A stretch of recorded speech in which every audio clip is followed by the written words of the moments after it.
We're going to go live. We're live. Should be writing probably, but we want that immediate gratification. I need to figure out a way that I can write and do a live stream at the same time. Like if I want to write some scripts and some play type shit for the content. Well, there's a million things. I mean, Ashley's writing short fiction again. Everybody's writing novels. Everybody's publishing novels.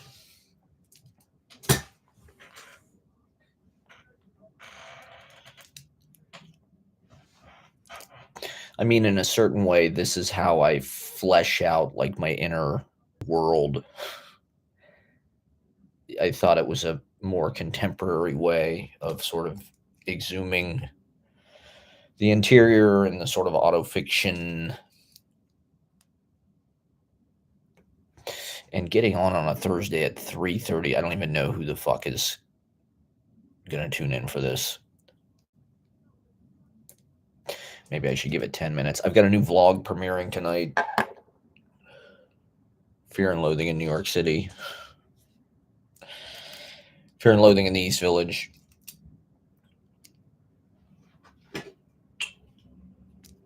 It's actually, I think it's a really good vlog.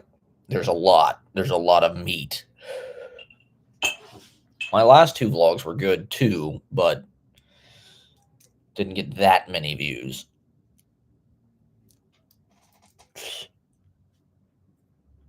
This one has a lot of performance footage because I did all those open mics last week. This week, I don't know. Yesterday, it felt like I'd been hit by a fucking bus. I'm still recovering from my fillings and shit. And I'm just like really tired recently. I get like really tired at like 9 or 10 p.m. And so I'm just trying to kind of rest, recuperate. It's freezing outside. It says it feels like it's 20 degrees outside. So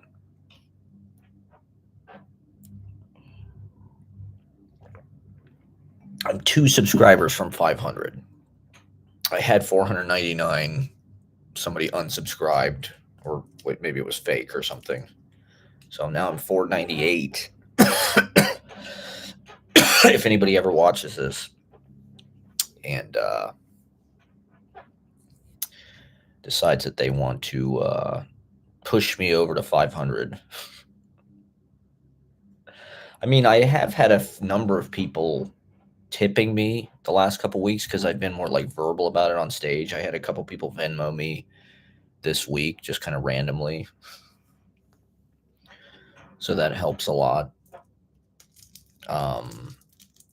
If you want to tip me, if you want to Venmo me, that's definitely allowed in the super chat.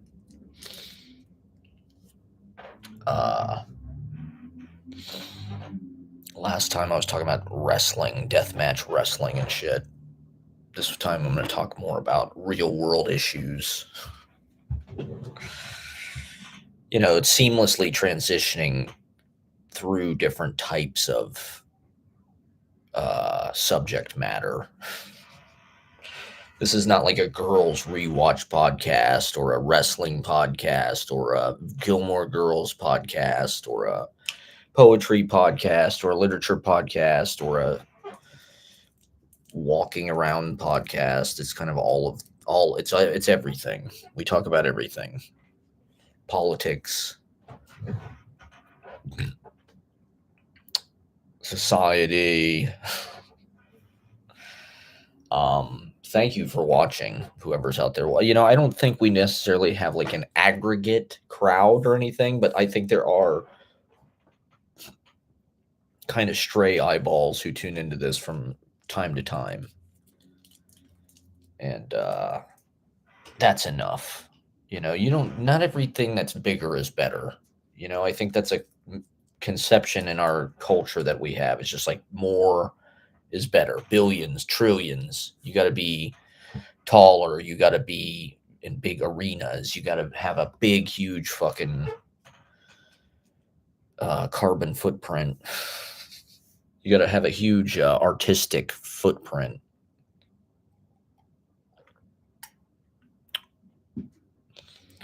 Whatever happened to the underground? How does that work now? It's in the vlogs. Yeah, so my vlog has some footage. It's got a bunch of comedy stuff. It's basically everything that you've seen on my YouTube shorts. Plus, there's some really amazing autumn foliage footage. I'm a nature vlogger. And so check it out. I think it's premiering tonight at 8. My new vlog, Fear and Loathing in New York City. I'd like to get to 60 views.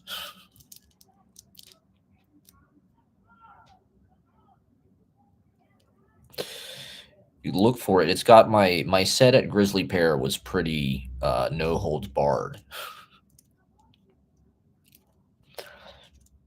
And it's unavailable to be seen anywhere but this vlog.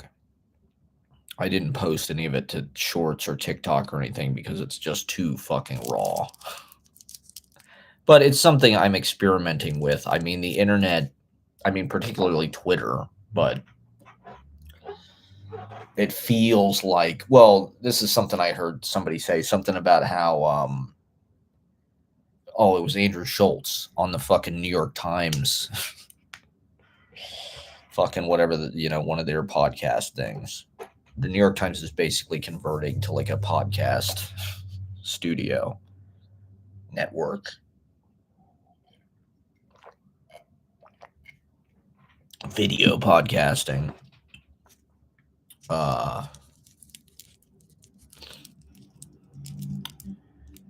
He was saying, in order to get through, you just have to say like the most incendiary, like controversial shit because the algorithm picks that up.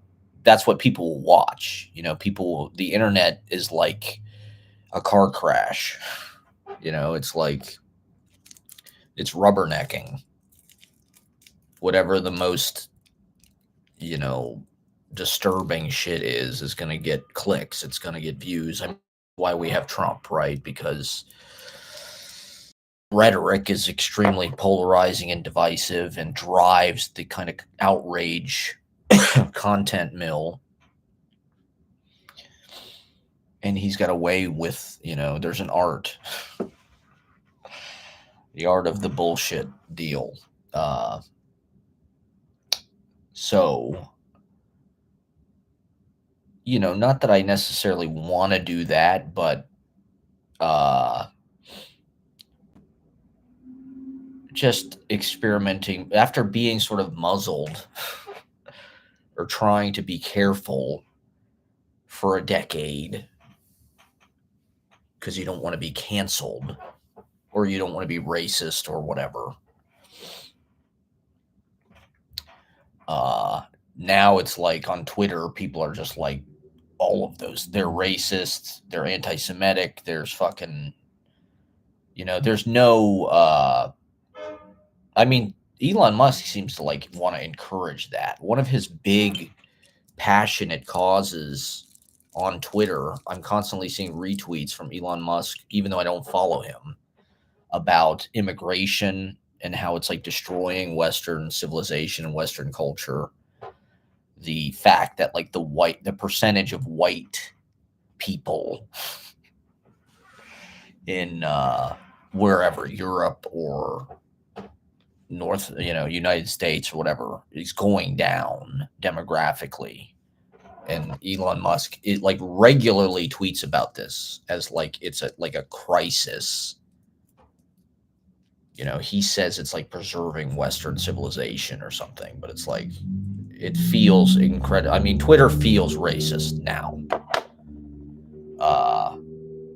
There's things that I like about Twitter now, actually.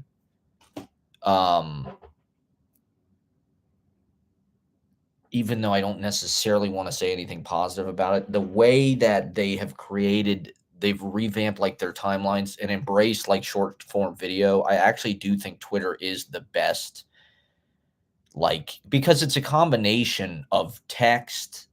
You get short little kind of cartoon bubble quips or remarks or whatever. But then you can also get sort of like more journalistic long read type shit. If somebody can write, I don't even know what the character limit is on Twitter now, but you can write a few paragraphs just like in a fucking tweet now. And then you can link to fucking, journalism beyond that, articles or whatever.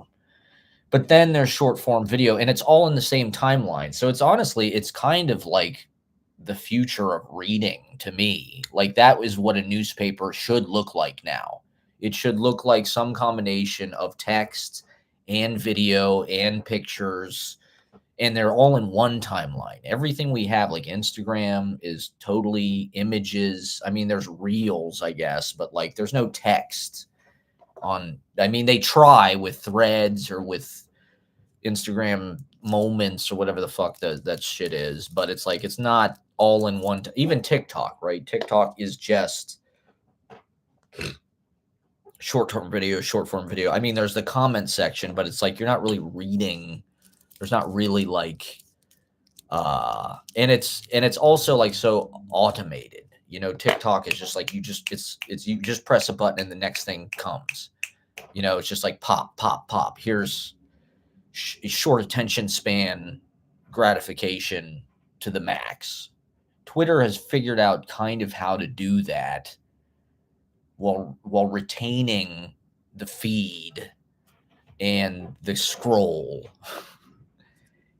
And so I actually think it is just like, other than the fact that the algorithm is like outright racist and literally shows, like, I see all these fighting videos. I've talked about this on YouTube. It's kind of disturbing actually to watch somebody get knocked out. I saw this video of this kid today get knocked out and he's on the floor and he's like, having spasms and shit. It's like this is like a Faces of Death video or something. It's like it's not something that should just be. And so it very much seems like it reflects Elon Musk's personal wishes and ideologies about like what we should be exposed to, which is very reckless because he really doesn't know what the fuck he's doing. And like, that's it's interesting in real time to watch, the legacy media or whatever, the people that controlled the mass narrative. It's really just being switched. There's some sense that like the internet is like democratic, and because everything is fucking crowdsourced, basically, the idea is it's not a mainstream narrative. It's not like some Illuminati propaganda about like what we're supposed to believe, even though Twitter's owned by Elon Musk's, Instagram, Facebook owned by Zuckerberg, YouTube is Google, TikTok is going to be owned by Larry Ellison, right? That's one of the huge stories in the fucking news right now is this fucking Warner Brothers merger.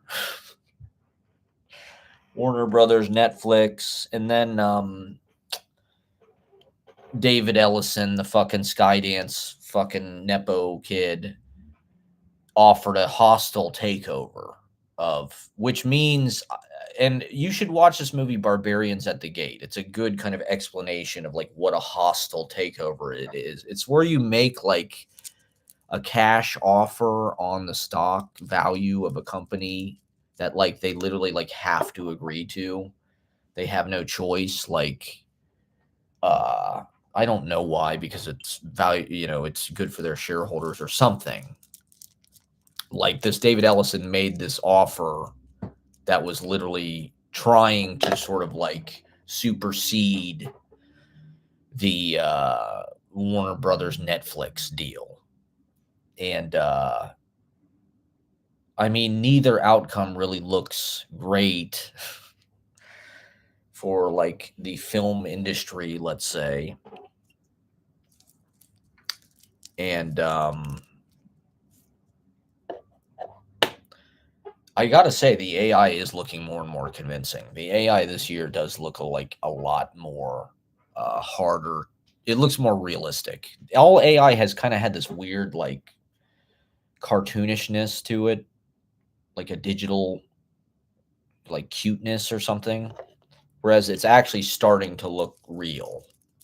And so by this time next year or 2 years from now, there is a very real possibility that like there will be custom fucking. I mean, young people are already watching AI slop videos on fucking Instagram Reels and shit. It's kind of more stimulating than a lot of man-made stuff.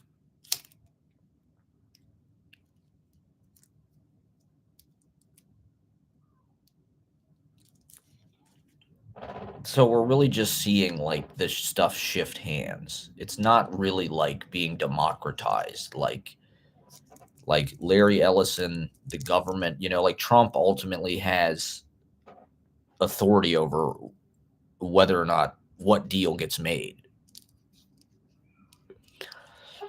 which is kind of insane to think about it actually. Like the US president has to like sign off on this fucking deal and like that's goddamn Trump.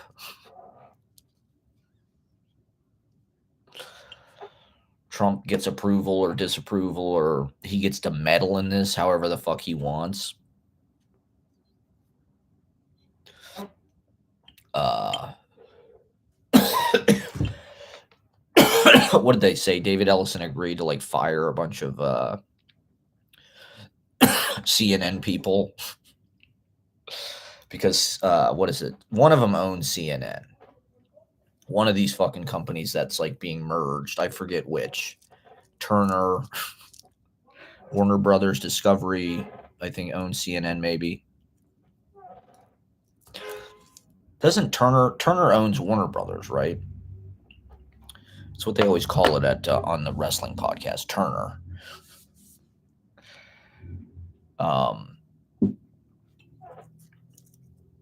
and so there, it's like literally David Ellison is going to buy CNN, and they're going to make it more right wing. Supposedly, that's what Trump wants, and they're going to fire certain. Are they going to fire Anderson Cooper? Or so we're not only seeing like we're seeing like state-run media, which I guess is sort of that's what people sort of believe we had before, like NBC, the neoliberal or whatever corporate media, NBC, CBS, ABC, New York Times, CNN. People thought that was all corrupt and propaganda and brainwashing, elite owned, lying to us, fake news.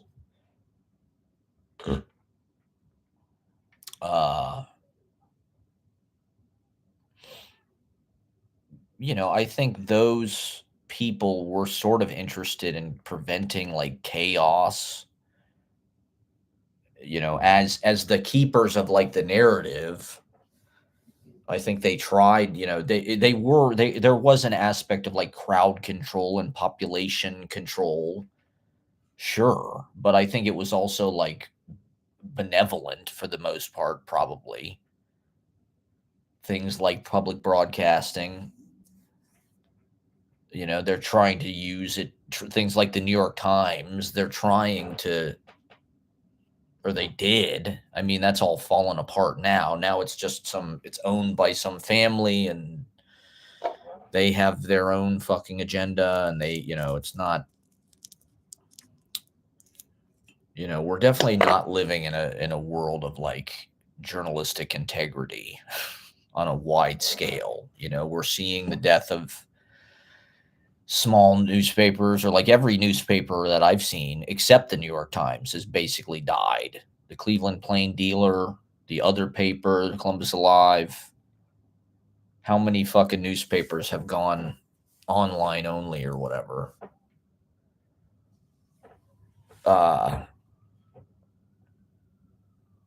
In any case, why the fuck did we start talking about this? Oh, this fucking merger. What is that going to mean to the streamers?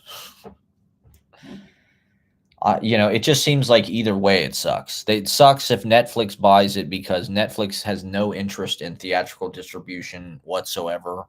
They literally don't care. They want to keep people on their screens. I don't think there's enough money to be made like in person. And I don't think they want to encourage that really. I don't think they want people to have like an alternative to just like staying home and fucking being on a computer. Although Netflix owns, I heard somebody say Netflix should like buy a theater chain. Netflix should just have theaters everywhere.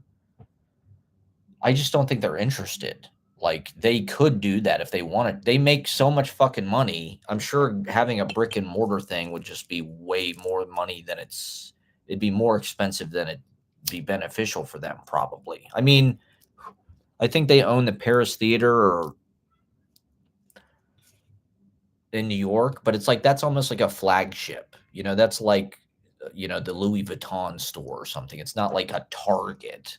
It's not like owning AMC fucking theaters everywhere. Like I just don't think Netflix they're not interested. Like their business is completely like wireless, it's online. There is no need for like a physical fucking location to complicate everything. um and so what, they just want the library or something? Why do they want to buy fucking Warner Brothers Discovery or whatever the hell it is? They want the movies, they want the content, they want um so I don't know. It doesn't look good either way. Not that I know that much about it. It's just a weird time to be in the entertainment industry or whatever, because it does feel like there are ways to make money. It's like people are getting huge audiences online through like a fucking Instagram account, or a TikTok it's just like they're putting us into this model of like individualized on self-entrepreneur effective altruism. It's all self-reliance, right? It's all like this neoliberal model of like every single person is sort of like their own business. And but they're also crowdsourcing uh content in a way that like that's also part of their hyper capitalist, like let the market decide. Whatever gets liked, whatever gets viewed, that obviously is quality, that's succeeding. The public wants that, so we're going to boost that. So it's like you have to sort of a conglomerate around some subject like wrestling or the Beatles or the Sopranos. Like the algorithm rewards these big nodules of like clusters of like popular culture successes. And it's like the bigger planets have more gravity and things. Now it's just like everything gets sucked into these monopolies of branding.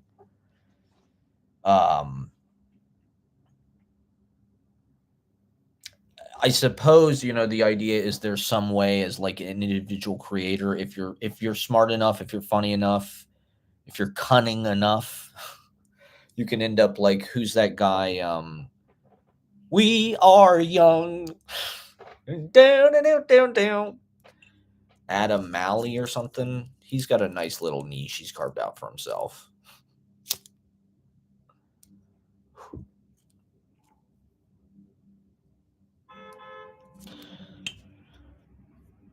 But if you're not able to do that, you're just a fucking loser. You're live streaming to one person on YouTube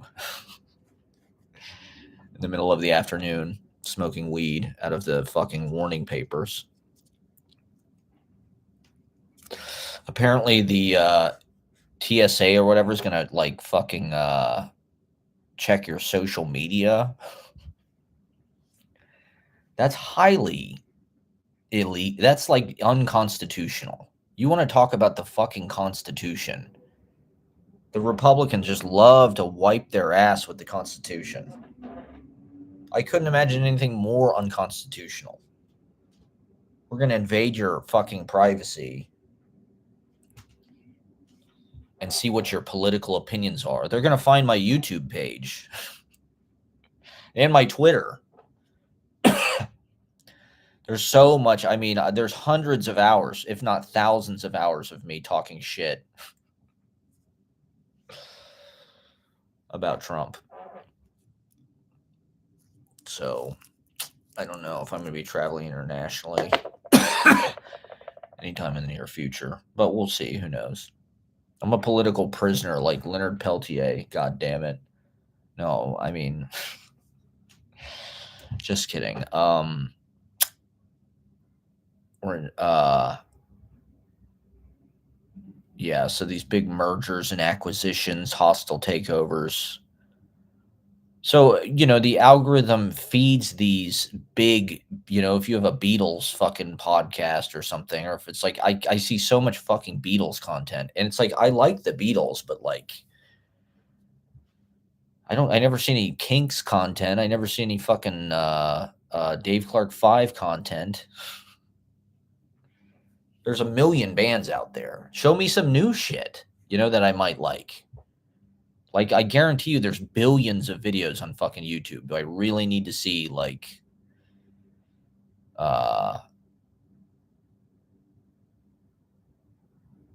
Beatles live in Sweden fucking again, playing 4 songs or something? I don't know. It's okay, but it's like, I guess my point, it seems to me, I guess I spend too much time online, but the things that are more idiosyncratic, individualistic, I mean, they get sort of like unrecognized. The algorithm doesn't pick that stuff up. It doesn't promote it. Nowadays, like, a podcast has a certain look. People are sitting there in chairs with headphones and microphones and vertical. It's probably shot HD. They have clean girl aesthetic. This is a more aggressively impoverished DIY to the core, direct attack on immediacy. This is something I was thinking about with wrestling. One of the reasons I like wrestling, I think, it's because it is one of the last things that's sort of like unscripted, or it's improvised, and it sort of straddles the two worlds where it's live, there's an audience, but it's also produced for television in a way that is cinematic. I mean, some of these wrestling images are very memorable. Mick Foley coming off the cell or whatever it is. I mean, so it's a hybrid, really. It's a live theater performance, but it's also a television opera. And some of the camera angles, they can be pretty creative. And it's, the matches themselves are improvised. There's a little bit of, like, they might plan the finish. It's almost like jazz. It's like you go out and you feel it out together. Bischoff said something, wrestling is dancing, but you try to make it look like you're hurting each other or something. It's like, that's kind of true. I mean, it's nice to have, that's kind of how I feel like where I am as an artist. It's nice to have things that are like produced and like recordings, music recordings. It's nice to have that, or like film, right? Film is like, you do however many takes you need to like get what you need. You pick the right takes, you get it perfect. You have time to revise, you have means to make it right. Whereas like a live performance, right? It's like you got one shot at it. And not everything necessarily is going to feel perfect in one take every time, per se. You might fall short. You might fuck something up. You might, but it's, I don't know. There's something, maybe it's the audience. There's something about that, that pressure of live performance, the high, I guess. I guess it's more of like there's more of an emotional continuity to it.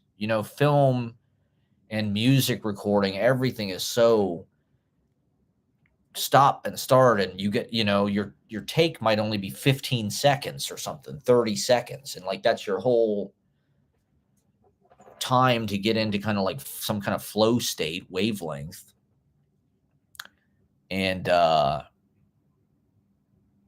whereas live performance, it's like you've got a couple hours, you've got a set, you've got 20 minutes, you've got 5 minutes, you've got, a whole night, whatever it is, to sort of like get into uh euphoria and get into, just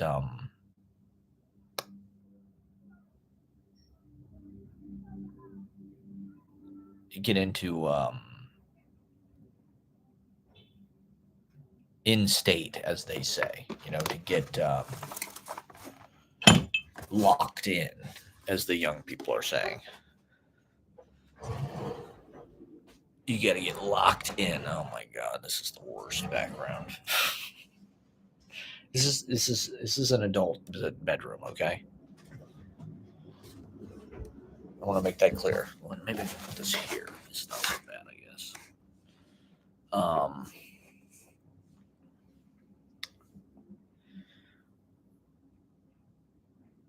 This is kind of nice.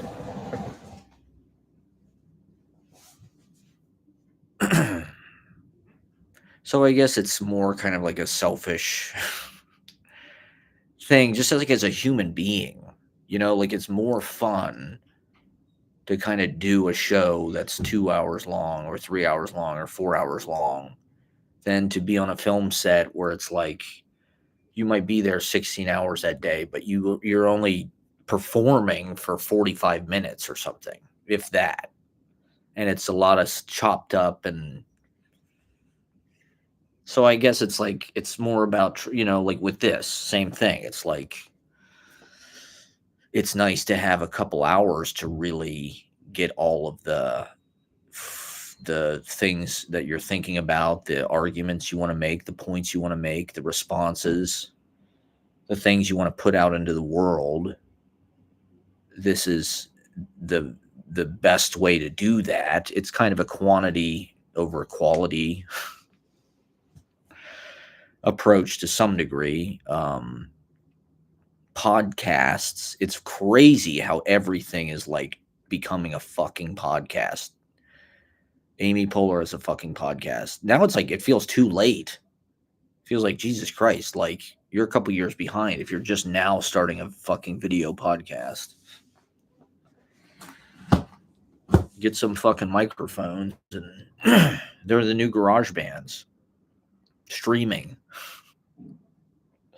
It's a craze. Defines the era. And so, I don't know. I want to use streaming to wax poetic and try to compose and whatever. Talk about, there's all these things I needed to talk about. What did I have in the list? What was I talking about before I started blathering about this? I was talking about,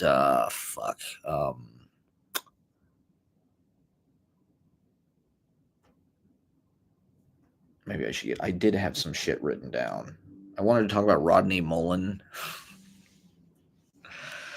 the greatest skater of all time, a genius. Rodney Mullen invented the ollie.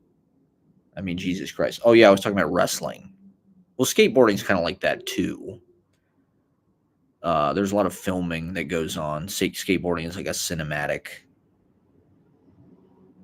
And I mean, I think skateboarders, like, probably, if you're a man and you want to learn to just like be capable, like skateboarders are probably the most accomplished people in our fucking society, as far as like Look at Spike Jones, look at fucking Tony Hawk, look at Jason Lee, look at, there's skateboarding will teach you how to achieve, there's no arguing with like physics, and you pay the price, right? Like you get hurt, you get fucked up, you get really hurt doing that. You eat shit. So you really find out what you're made of. There's no arguing. It's sort of unequivocal. Skateboarding is sort of unforgiving. And there's amazing, miraculous Spider-Man superhero type shit that they do, where they're just like tapped into some kind of higher plane. And Rodney Mullen, I mean, Jesus Christ, just watch Rodney Mullen videos. It's unbelievable what this guy is capable of. And he has a completely original approach to how he does it. He's not necessarily a vertical skater. He's more like a street. But it's like he's invented practically every fucking move that anybody does. He invented the ollie. They literally did not know how to do that. And he figured it out. Like, this dude is like a fucking scientist. He's like a physicist, basically. Like, I think he designs boards and shit. Like, he knows what he's doing. He's like the Jeff Beck of skateboarding. The feel. The guy's feet. I mean, the feel he has with his feet. Skateboarding is really not that easy. It's pretty fucking hard. But it's an adventure. And you get, it's one of those things where it's like, it's not an institution, or it used to not be. I mean, now it's probably all like House of Vans and shit like that, but it's still something that's kind of dangerous and like kind of adventurous and like kind of edgy, kind of sexy for a man to do. I mean, that's what I see on fucking TikTok is like all these girls want to date skater guys. They see him at Washington Square Park looking like they're extras in the movie Kids. And they think that's hot. But I don't know. It'll it'll teach you how to make shit happen in the real world. And it can take you places. You can travel, skate when you're traveling. It's a mode of transportation. Literally, I mean, you get around the whole town on your skateboard. So I condone skateboarding. I did want to just take a moment to recognize skating culture, Rodney Mullen. I mean, wrestling is fake. I was more of a backyard wrestling guy than this. I mean, I was a skater for like a few weeks. My friends were like really good at skateboarding. My friend had a like a grinding box in his garage in the winter time with a space heater and shit. So I remember being over at his house after school. He gave me a skateboard. It was a good skateboard too. The wheels like would fucking spin like forever because it had really good bearings in it. And I could sort of do an ollie. I could sort of do an ollie into like a nose hold thing on this grinding box. But that was about as far as I got in skateboarding. It was too cold out, and I don't know. I just I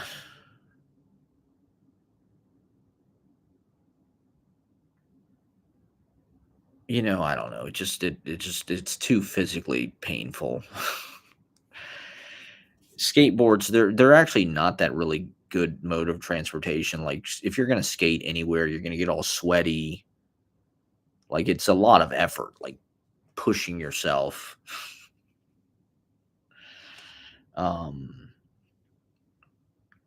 So I don't know. I was lazy as a middle school, whatever. I just didn't really go down that path for whatever reason. But I can relate. I like the idea of skateboarding as sort of like an indie culture or like a sort of its own culture. And I don't know. To get back to the thing I was saying with like algorithms, it's like I do feel like there's a lot of culture out there. It seems like it's sort of maybe oriented towards the internet, or like, like in New York, it feels like there's shitloads of events, but it also feels like silos, right? Everybody's in their own silo. And people come here with a bunch of people that they went to college with, or friends from home, or um, like New York. It feels like this transient place where people move here for like a couple years.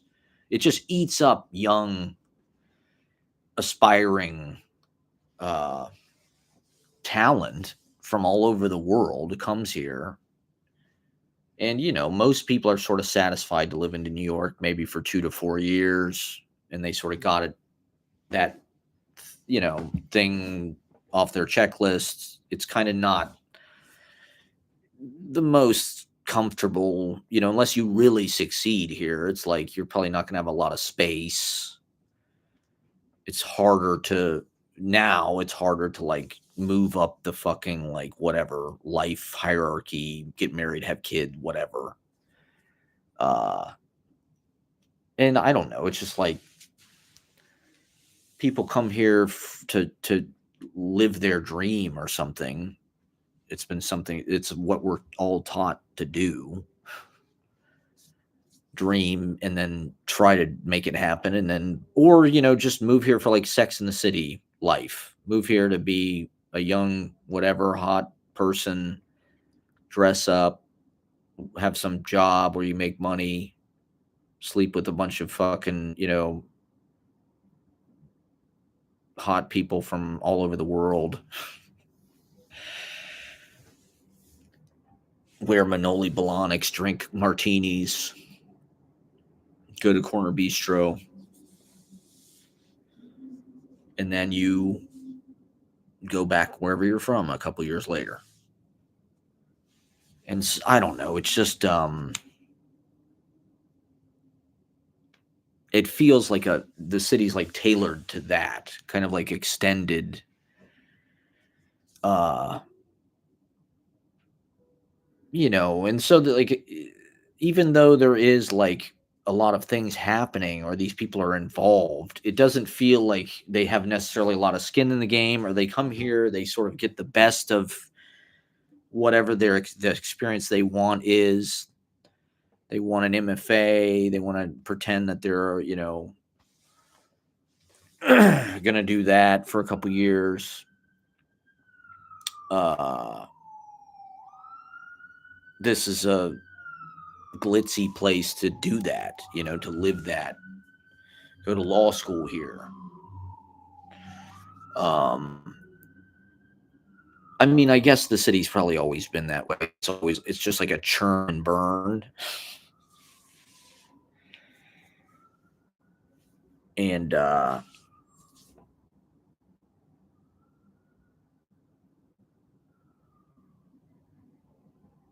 it's easy to get it's easy to get lost in that. Or I mean, there's just so much activity going on at all times.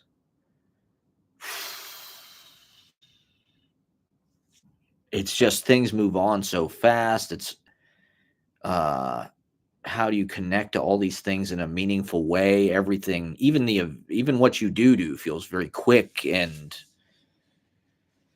uh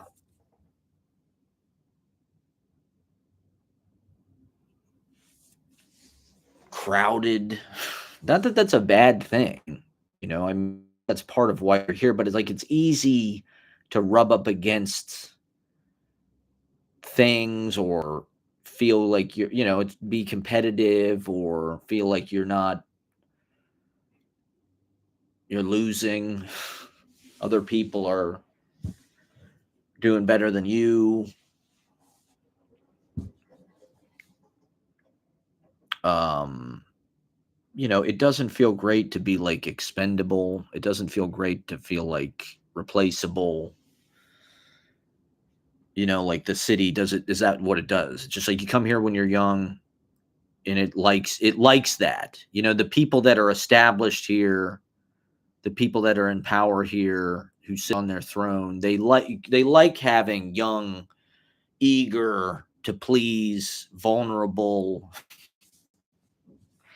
talented, sexy, whatever, just like completely coming in and supplying new people to exploit. I mean, I do think that it sucks. Like, as a worker, you are supposed to have some fucking protections. Like they shouldn't just be able to fire you because like they can. Like, especially for a bunch of like fucking purported like leftists or whatever to do that, I think is pretty hypocritical. Uh, but those are the conditions, like there's a lot of anyway, I guess I've harped on this a lot on this about how it's just ultra competitive here. I guess that goes without saying. Um, I guess for me, it's about just like finding a way to exist. Um, creating culture that you like, partaking in. I think that's one of the advantages of being here is there's like such a huge collection of these little rooms where you can do performances with other people that I said are like, like-minded, talented, whatever, interesting, hot, they want to be here making stuff. They want to be out fucking, collaborating, being in front of audiences, dressing up, positing a vision of the world, positing a fun, living reality. Uh,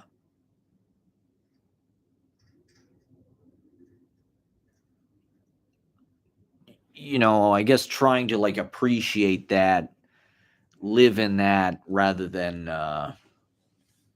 live in feelings of you're not uh, succeeding like you envisioned, or you're not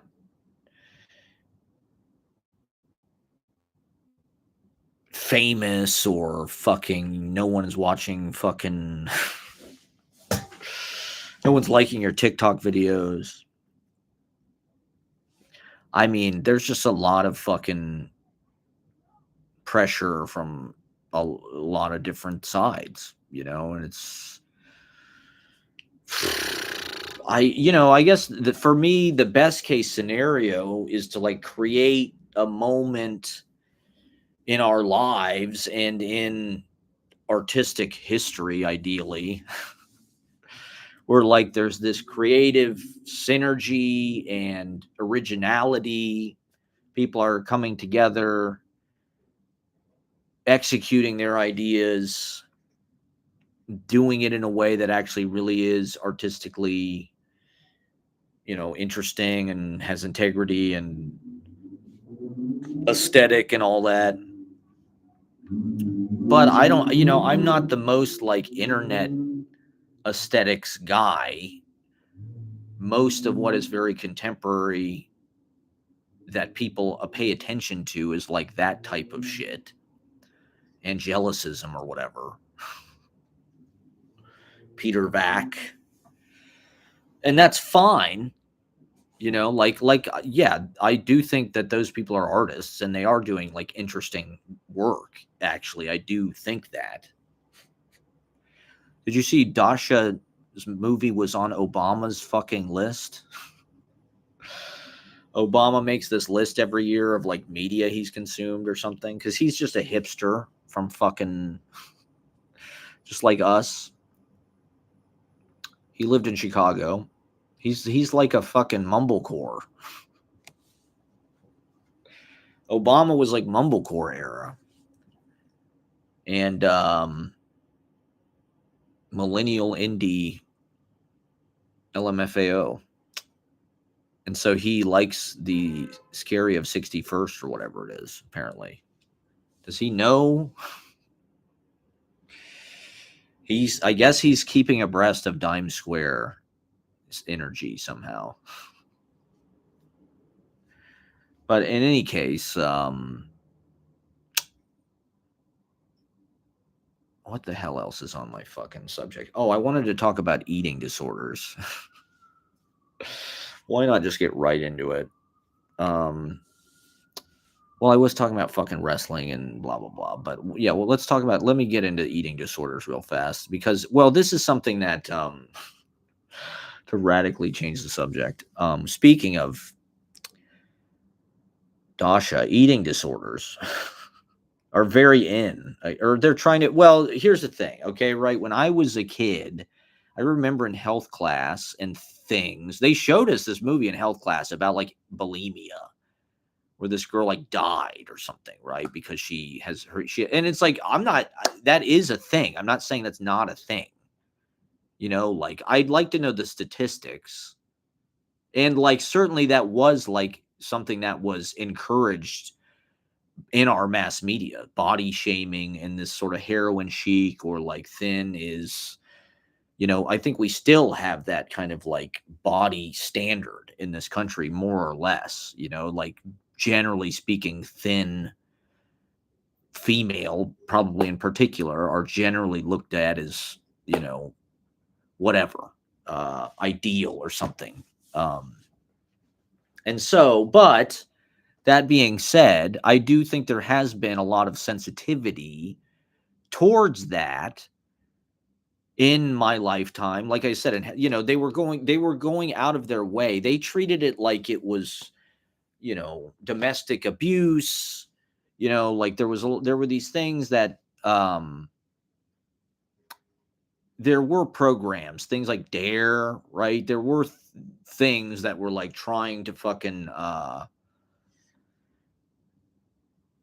prevent this whatever epidemic of young women from fucking being anorexic or whatever, because it was like Karen Carpenter, right? There were things that happened that were like fucking toxic, right? Because it was too fucking glamorized or something. And so, well, the idea is, I guess, that there's young women or there's women all over this country or the world who think they're ugly because they're fat.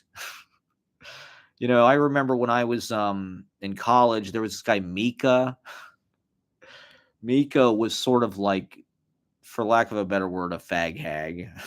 Or I guess he was I shouldn't say that on the internet. I don't know. Well, we're in a no holds barred era. So I'm experimenting with,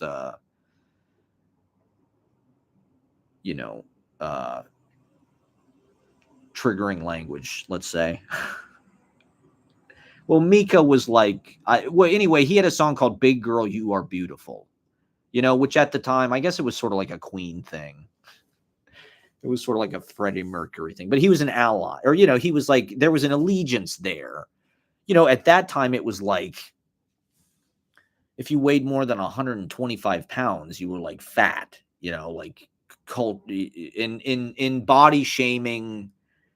Right. And so the idea was there was an epidemic maybe of, young women who like wanted to kill themselves or, were depressed or all of this judgment against like what their bodies looked like because they didn't look like whatever Cindy Crawford or something, Stephanie Seymour, or Kate Moss, I guess.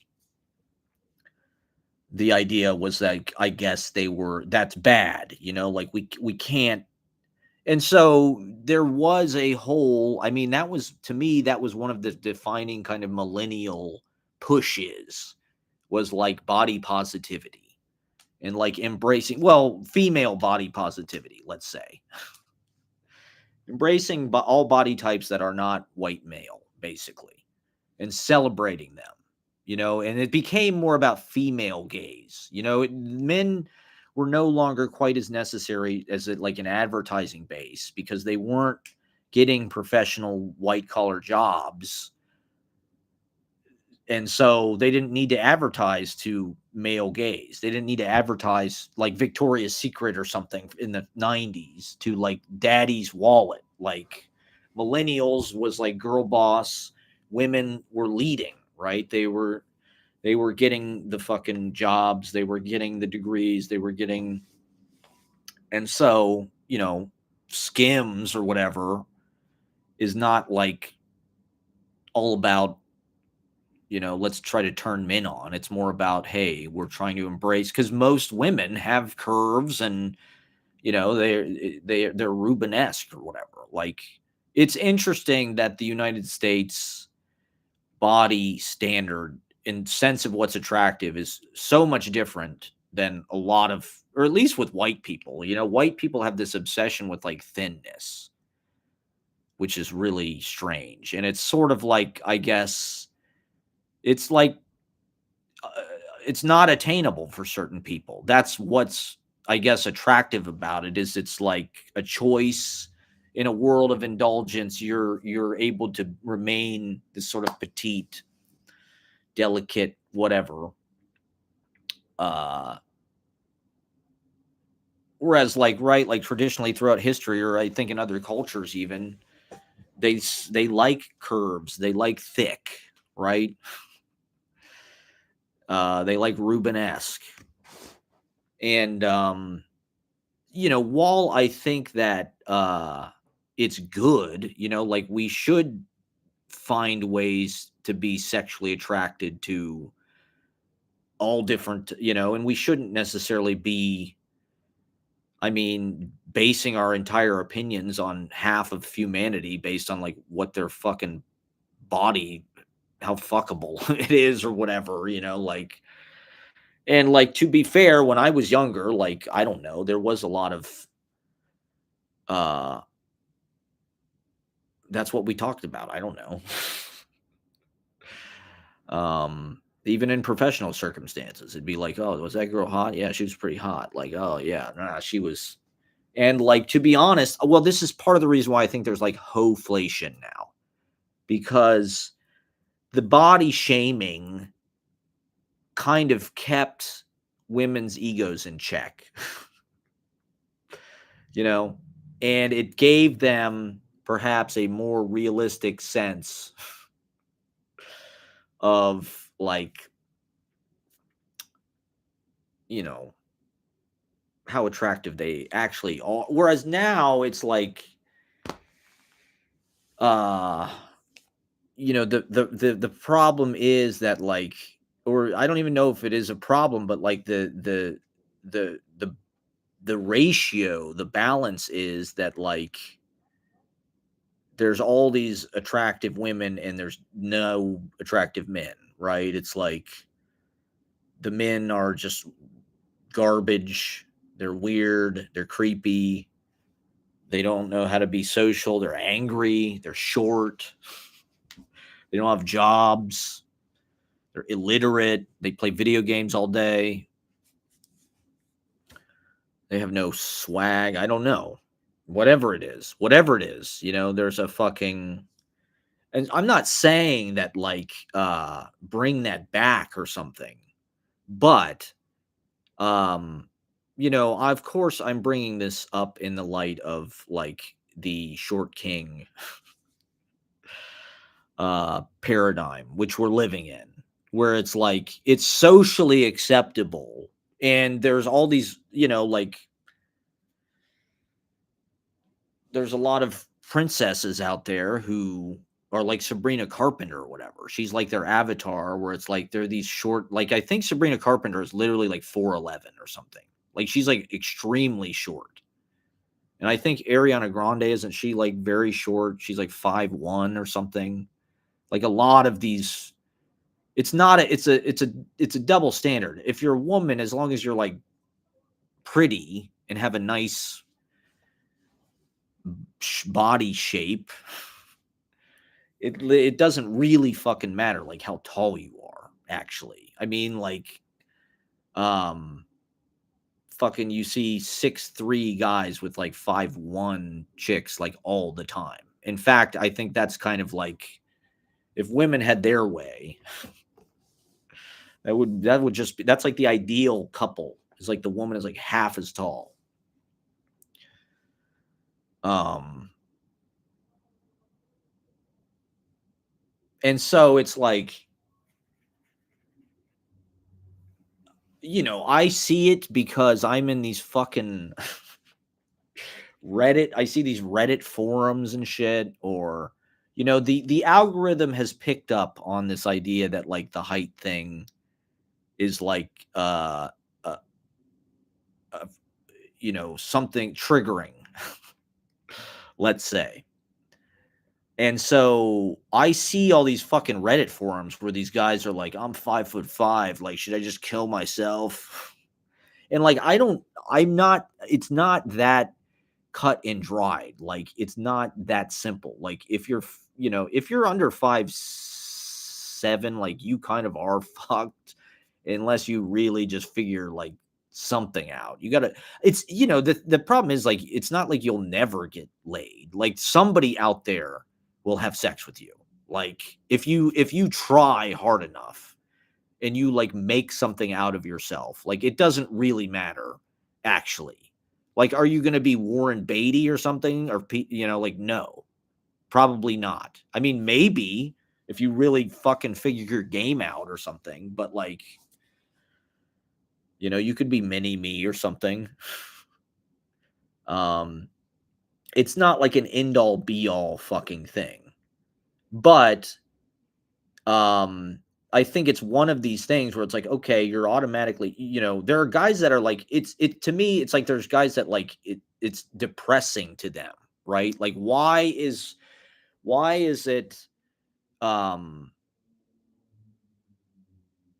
something that society, like we all have to like punish ourselves and like watch ourselves and like be overly concerned with and tiptoe and lie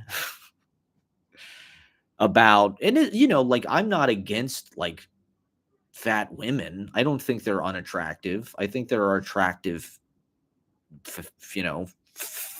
fat. I don't think that's a disqualifier. I've matured as I've gotten older, and the body sensitivity has sort of taught me that there are like beautiful fucking people of all fucking whatever. But I also think that it's just like brutal the way that society is well,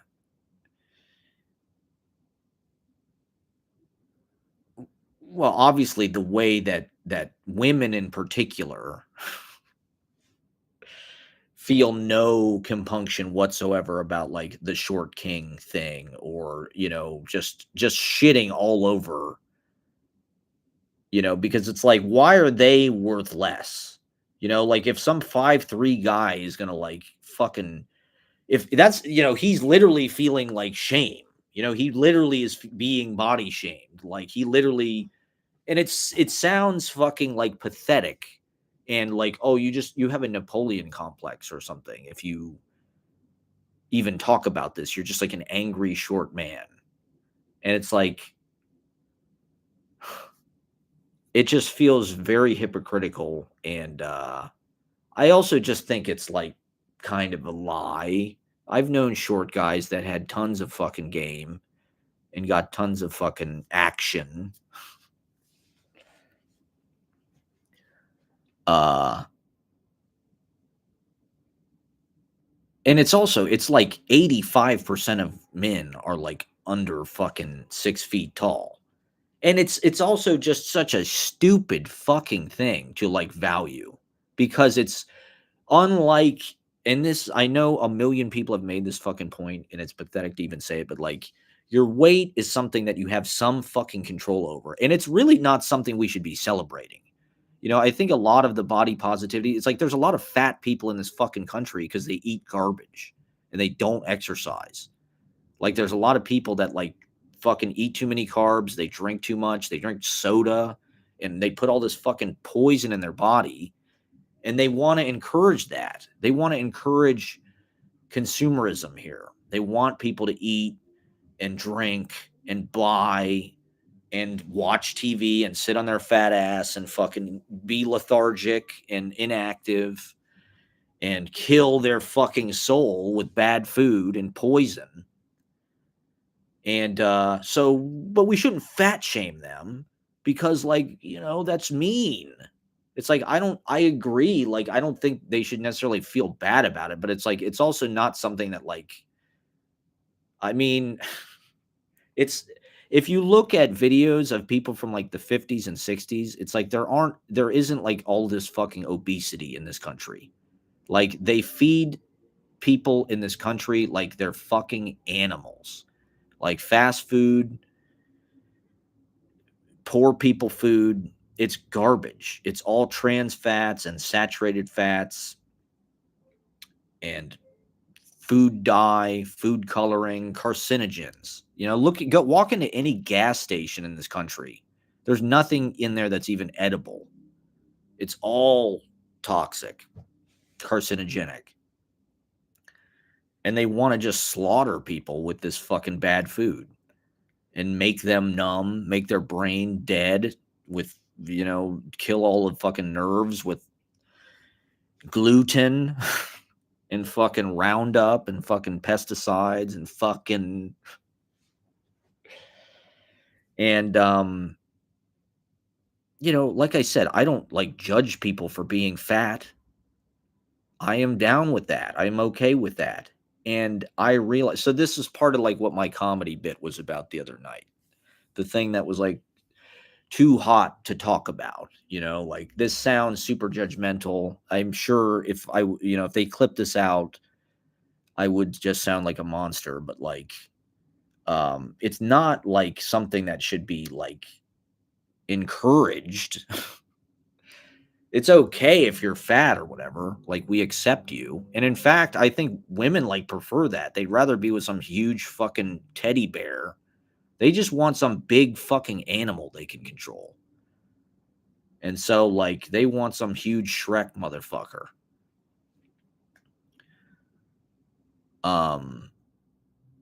And so it's ruthless the way that they have to. I mean, they're women. They have to just like discard 99.99% of men that come after them or whatever. But it's like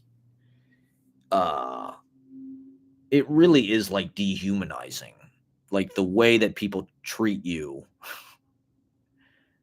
You're not like, people think you're not an authoritative figure. You've got to figure out some other way to get people to like be confident in you, because people judge you the way that you look.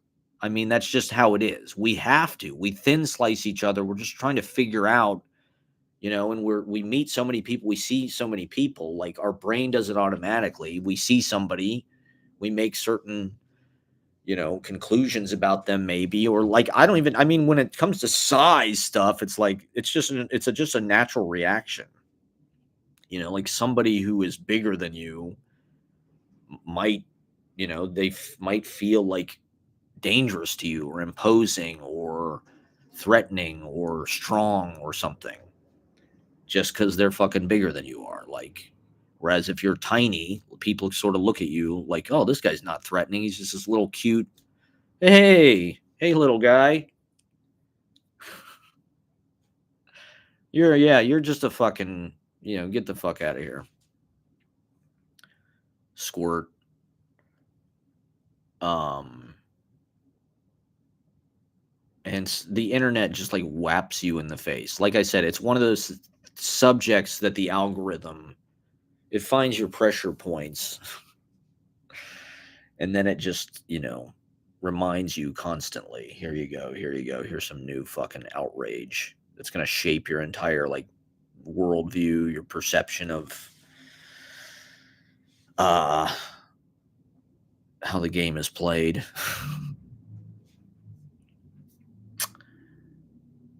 Yeah, so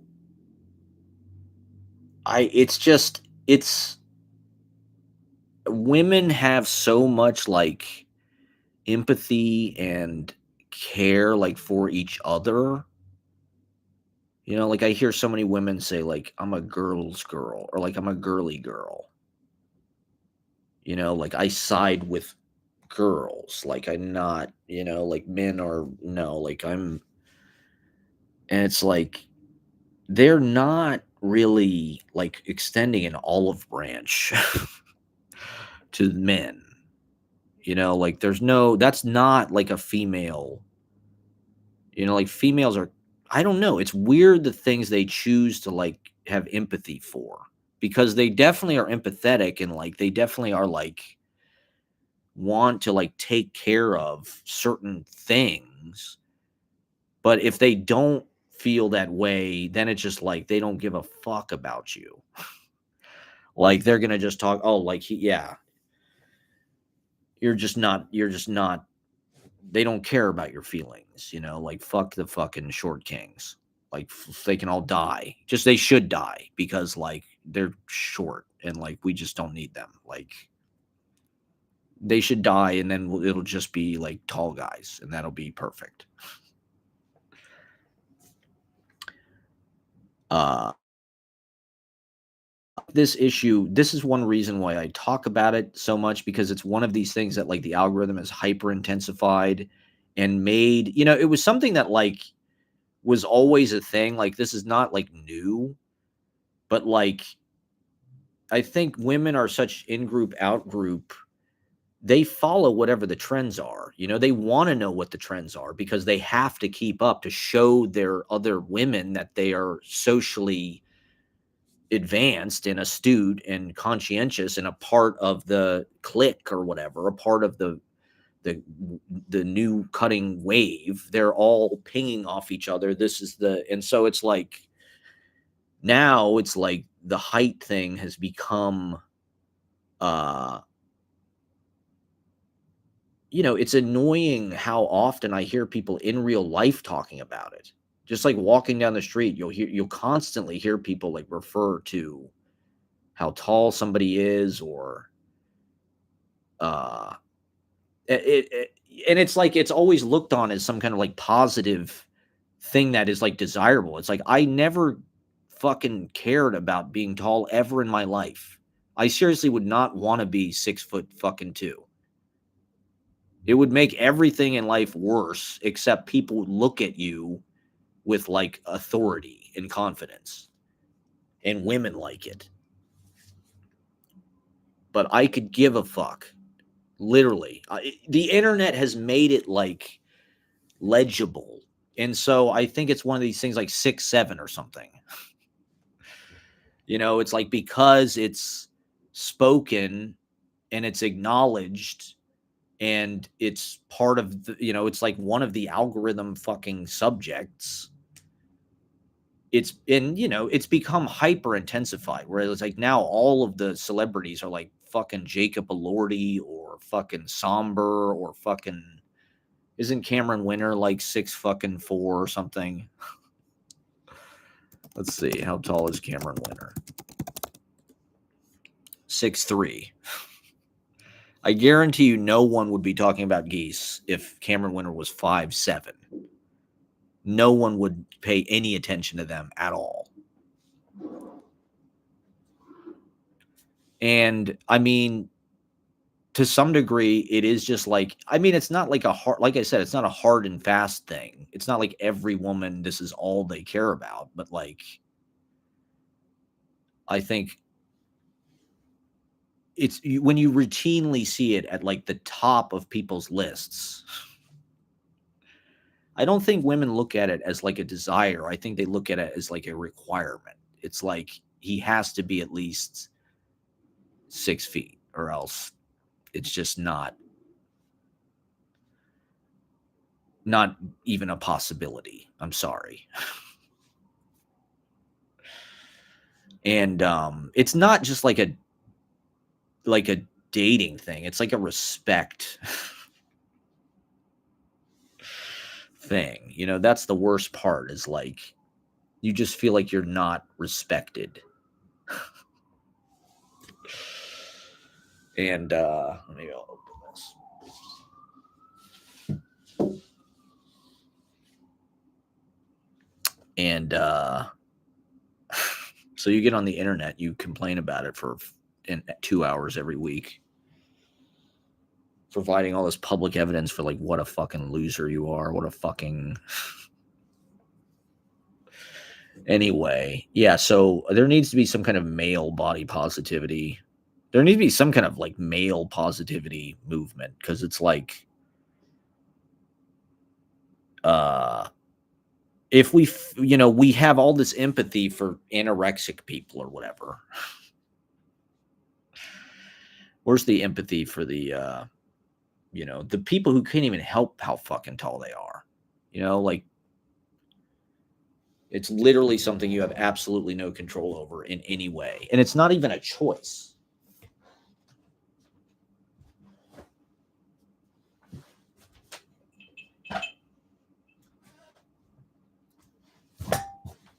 Like women act like it's like you chose it. Like, oh yeah, I chose. It's like, that's something you hear women say constantly. Like, oh, if I was a man, I'd be 6'3" and I'd have a huge dick. It's like, you'd have no fucking say in the matter whatsoever. Like,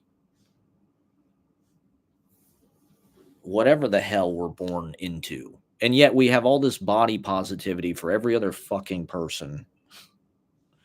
We got to go out of their way to feel sorry for them. Give them free shit. Give them jobs. Give them fucking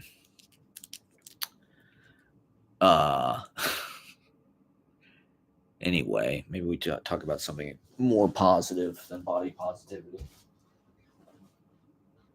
Let me check my set list here real fast. Oh yeah, okay. So Ashley got a job at the New York Library, and she works with like kids all day. And I guess she's supposed to be teaching them, but they were playing this game, This or That. Have people seen This or That videos?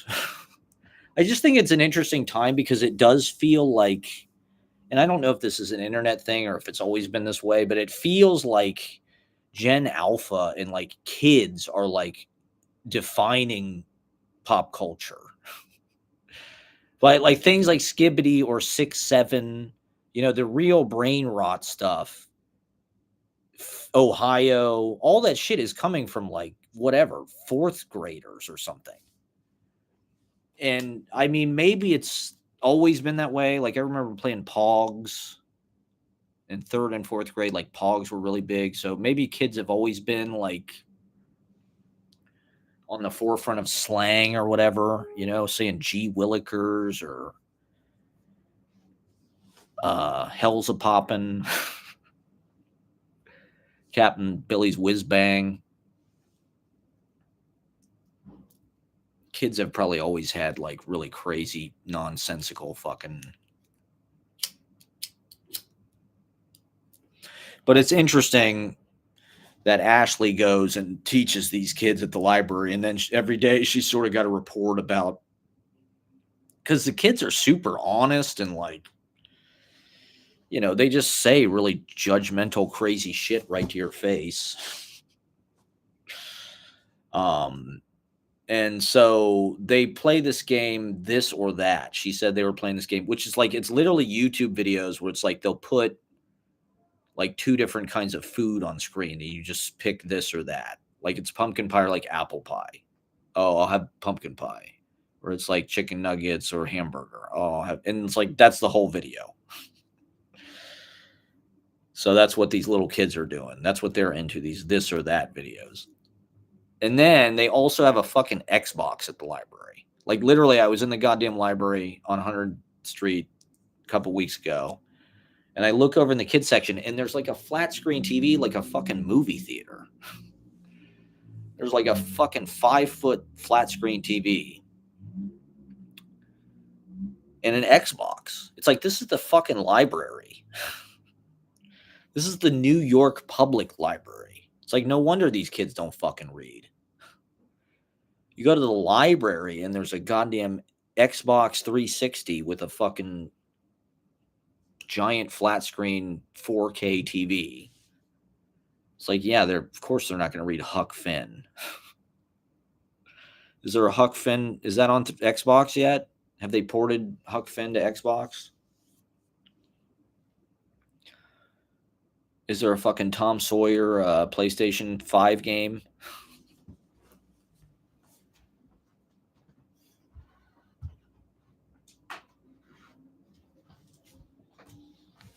Because if not, I don't think the little kids are really there. I mean, there's no way that a book. I remember going to the library after school and imagine this, sitting in a beanbag chair and reading books. I was excited to read books. Now the library doesn't even have books. They got Xbox games you can check out.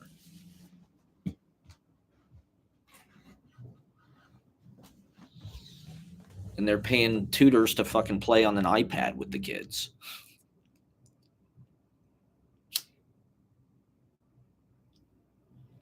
We got to get rid of all these books. This is a library. We're going ebook. We need more computers in here. Get rid of all these fucking annoying. They don't even have Wi-Fi or anything. All these cumbersome books. Let's just scan them into Google Images or whatever.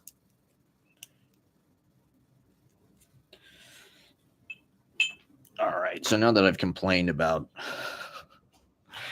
body positivity, I don't know. What's the future? What's next? Is it over? I mean, I think like all generational waves of culture like are existing at once. Whatever's young sort of gets like attention because it's like new. But it's like there's still, I mean, the fucking Rolling Stones are still out there. There's a new Spinal Tap fucking movie. Fucking Stephen Malkmus, is out there.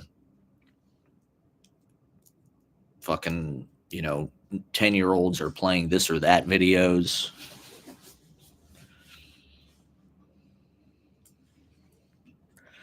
It's all kind of present. You can, it's up to each micro audience to choose. And there's so many fucking choices. And, I guess you just do the best you can and hope that people pay attention. But,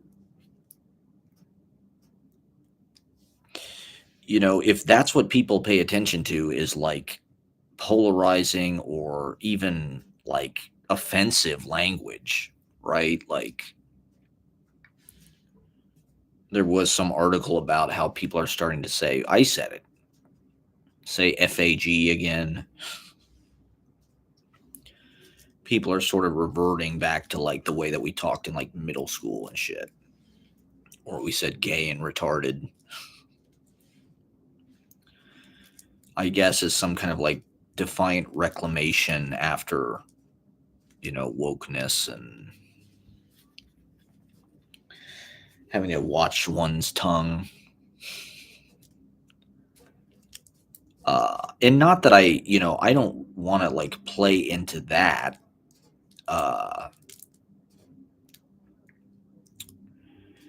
But like I was saying, with comedy especially, I think that's the point. The real point of it is it's a place where like you can unload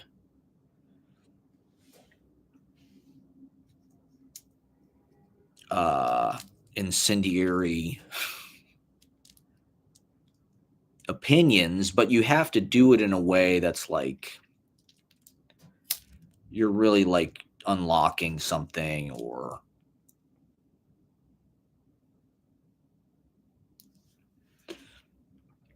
tapping into something. you can't, it's not just about like going out and fucking being judgmental and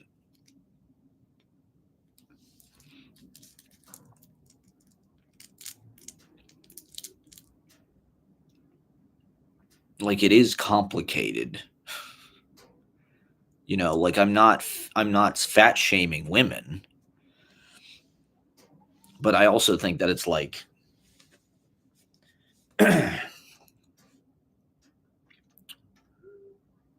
how do we rebalance, you know, the gender dynamic so it's like men are like respectable? Because I do think a lot of it is just like social engineering through,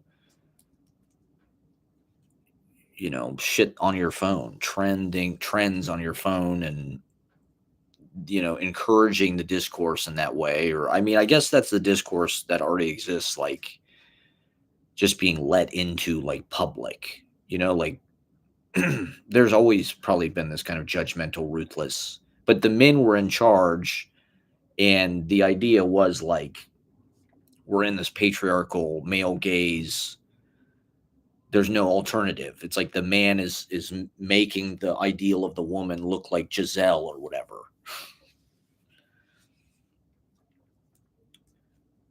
And it doesn't feel like we're still living in that paradigm. It doesn't feel like women are like the victims of male uh, like choices, really, in the same way. You know, they have freedom to make their own choices. They have their own money. They have their own apartments. They have their own jobs, lives, agency. They have their own cultural heroes. You know, uh,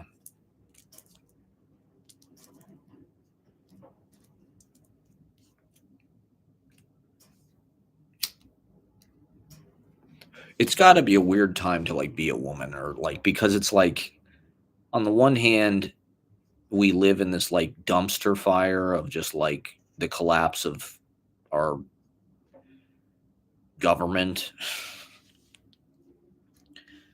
and like our sense of, you know, structure and leadership and what to believe in, you know, what the kind of, you know, and the icons and the celebrities and the narrative was like a way to focus people. The monoculture was a way to like focus and organize like the nation, and that's all just like fallen apart. But at the same time, I think it's probably a better time, you know, like if you were, you know, if you're a woman younger than whatever 45 or something. I mean, has there been a better time to be a woman in like thousands of years? Like, I'm not saying it's totally equal, but like,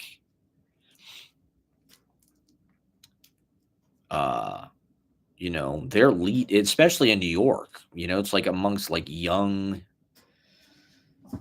you know, there's plenty of 20 something women that are like living the fuck out of their lives, doing events, dressing up, being super chic, being super exclusive, like fucking Ubering everywhere, making money, getting published, getting written up, getting attention, having tons of attention online, you know, getting shitloads of followers on the internet just for being hot. I had this idea for a website like 15 years ago, and it was just called Realistically Hot Girls. Because I thought, you know, I would almost rather see like girls that you'd see like in real life that are like pretty in real life. I'd rather see that like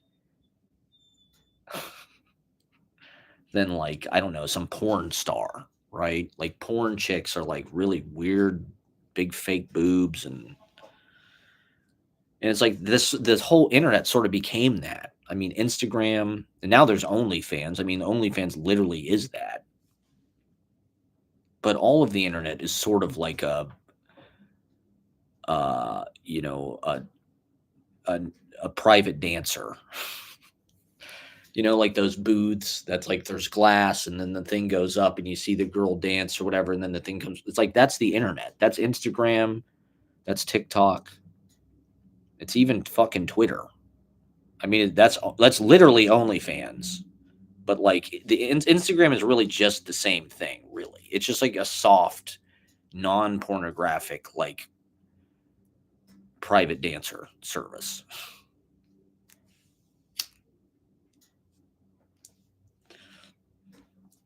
And you know, it's not like you're getting naked or anything, but you're still like weaponizing and harnessing like all of this male attention, like male gaze.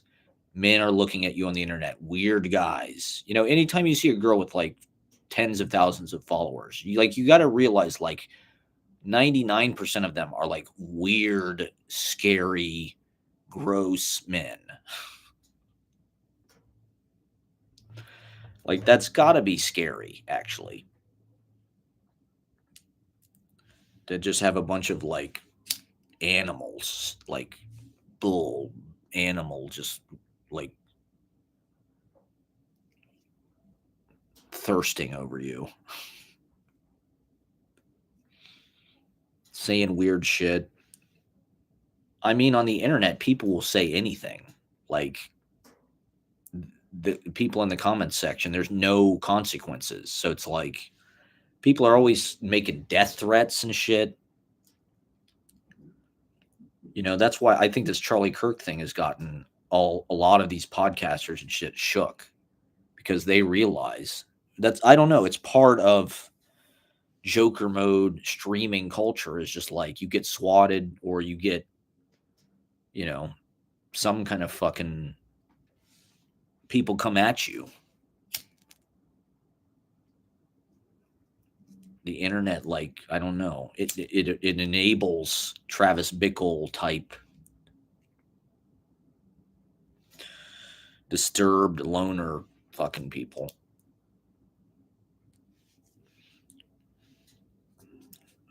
Like myself. He was a man who would not take it anymore.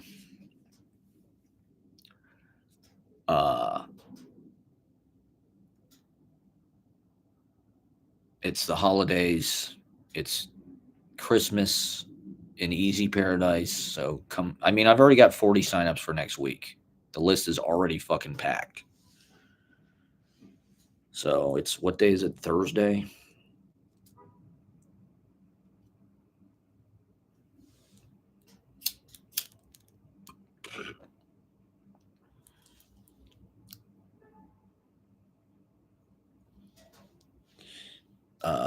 What else do I need to talk about? I'll do 2 hours, I guess. Thank you guys for watching. I'm guessing it's Adam S. and Bruce Holiday, which is great. My bros.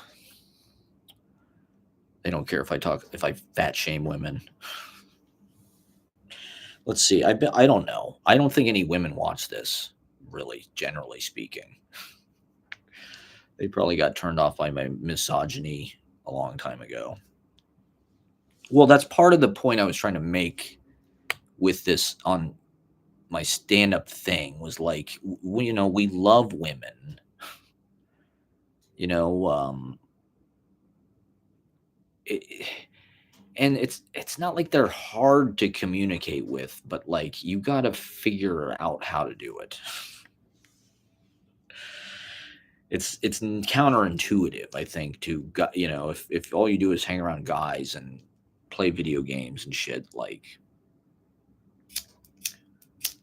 there's certain things about women that like they're emotional based. So it's like you can't scare them. If you scare them, they get really. But it's like they are very like clear about when they're sending you signals, and like they just you know, you just have to meet them and send it back in a considerate way. If you fail to do that, then they just like cut it off. If you're weird, if you give them the ick. called the ick. So that's also a secret weapon that the women have to just like you're instantly disposable. They can bail on the interaction at any time. If they get the ick, it's over. It's over. There's nothing you can do to come back.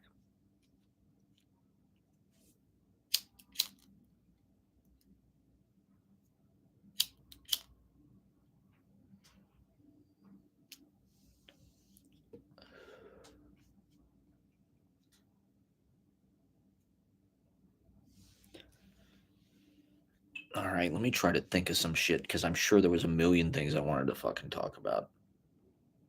Oh, I don't know. I do want to like put like my. It's not even like personal to me. Like I don't look at this stuff as like being personal or like secrets, but it feels like um misguided or something to talk really candidly on here like it's a diary, even though that's probably what I would prefer to use it as. To me it's sort of like an auto fiction that's also like an essay and like a routine and like a poem all at once. And I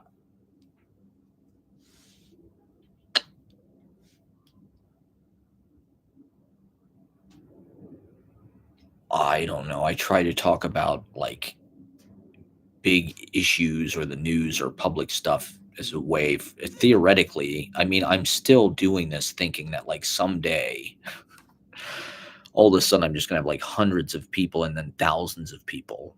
I guess that will never happen. I will probably be live streaming to 2 people if as long as I continue to do this. I mean, this is something I did want to talk about. It's like, I don't know. My life just, it does feel like I was born with some kind of like astrology that like, it literally just like every single thing feels like humble pie and like a joke at my expense. You know, like,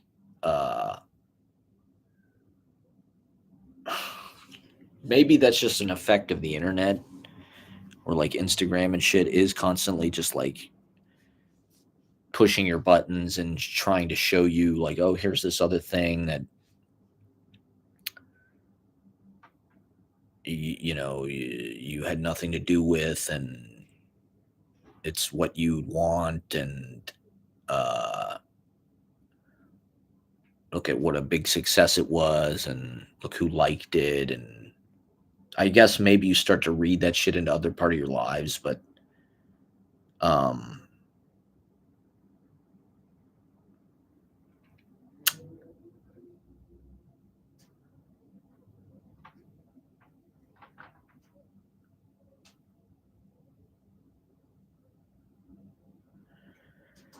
uh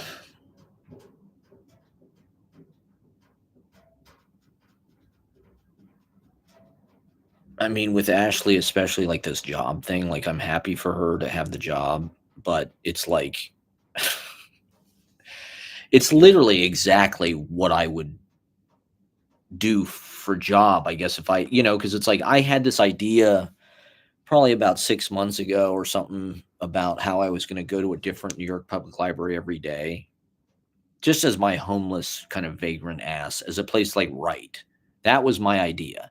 But my real dream was like I'll become a librarian. In my head, it's like, well, librarians are kind of the public library is kind of like the last pure place. It's not a fucking store. It's not a business. It's a public funded free commons. There's books, there's Xboxes.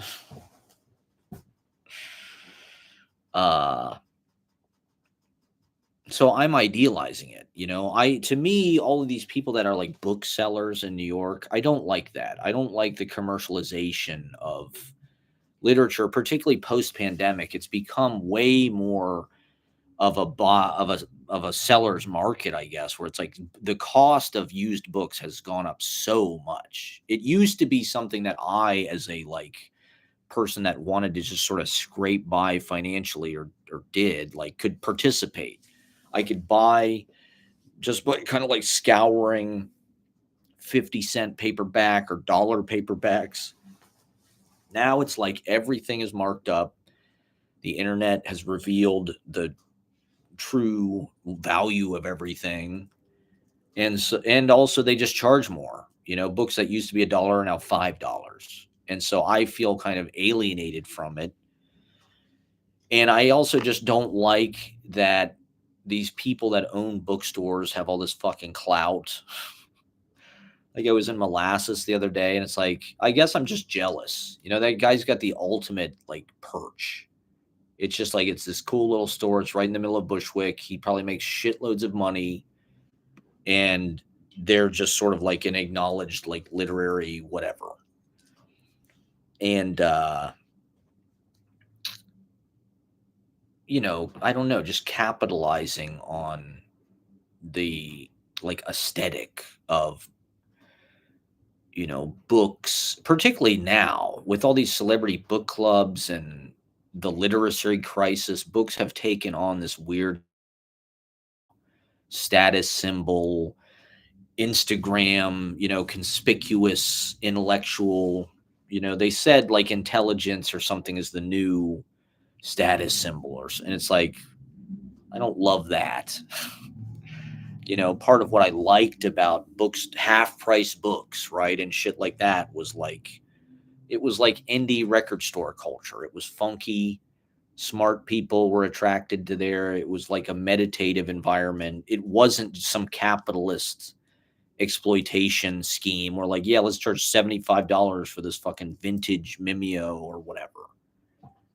And so I don't really look up to these like booksellers as like uh you know uh idealistic figures or something. Like, to me, they're capitalists. Like they're making it into a business, which, you know, I guess that's better than starting a fucking tobacco fucking company or something, but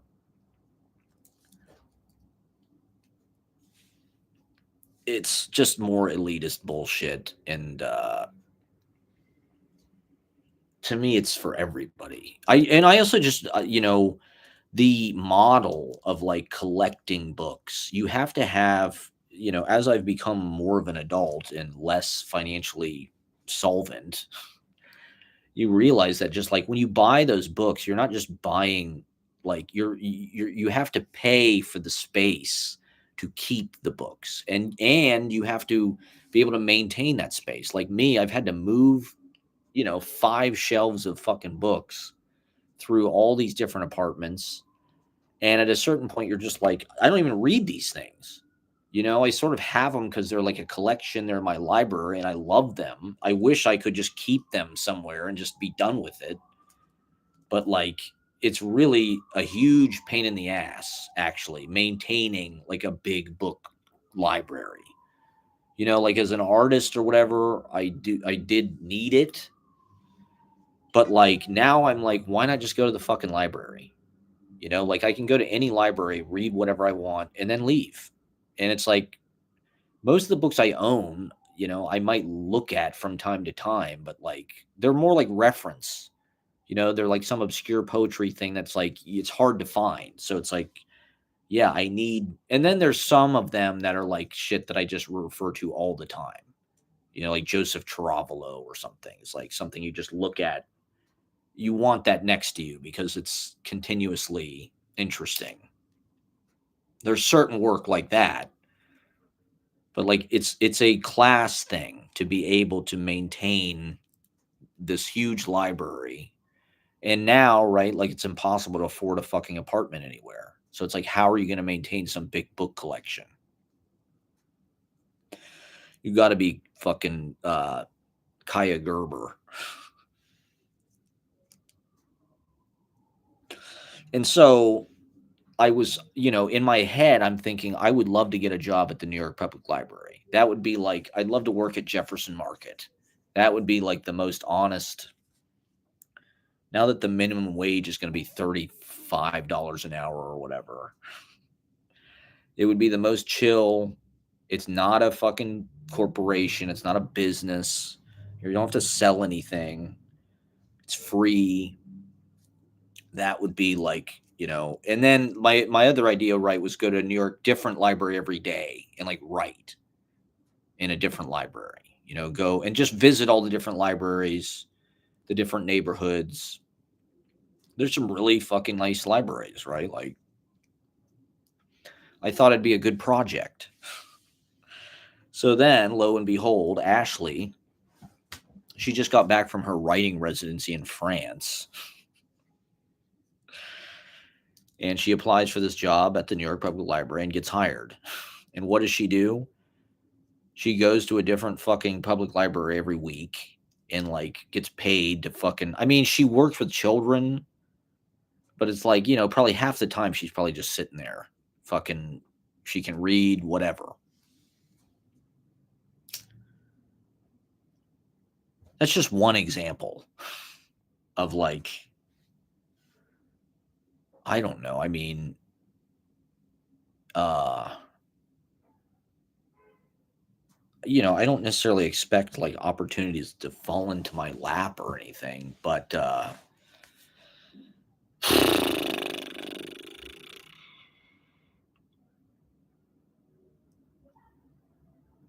it just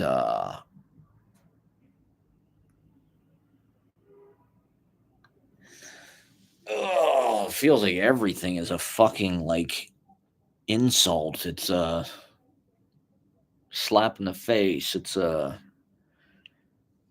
destiny swap. Somebody else fucking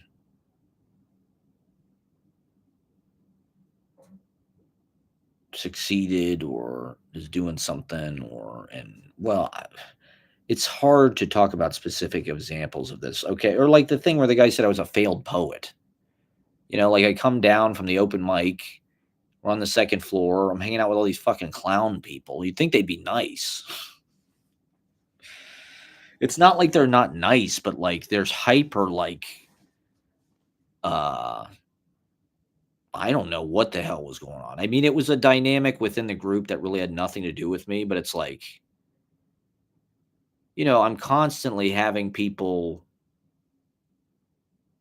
in a certain way. This has been my role, like as an adult, as somebody who's tried to be in the arts. Like generally what happens is like I start something and I have like a lot of enthusiasm for it.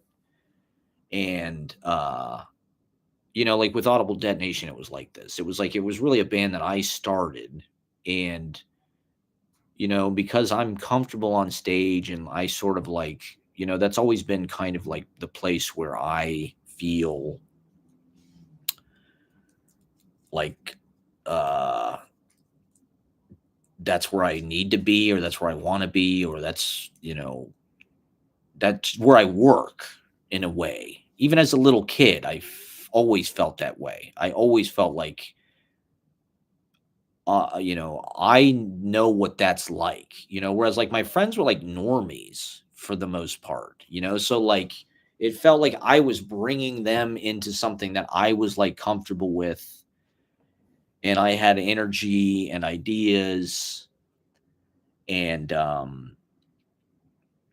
that were working. But it was also a surprise to me that like, it's like almost like it's more like you're creating a context for other people to excel. And, I'm especially the last couple years, I think I've gotten more comfortable with like not being the center of attention or something, like when I was younger, I do think I was like, uh, really expecting to dominate whatever performance thing I was involved in because that's the way it had been as a kid or whatever. So I thought that would translate to adulthood. Adulthood, I don't know. I guess when you're a kid, people just give you credit because you're a little kid and you're doing something. They're like, wow, look, this kid's talented. He might go someplace.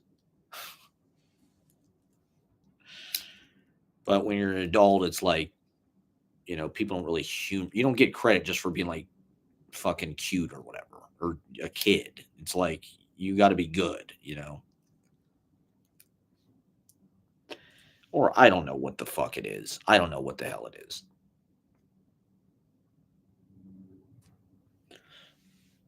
And I don't know. I guess I'm just trying to scramble to like diversify my fucking connections again. Like I've gotten more used to like I've done it enough to realize that like I'm not really everybody's favorite fucking thing.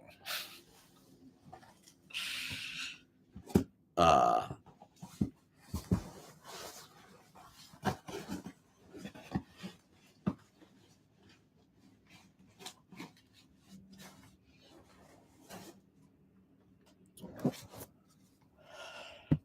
Um,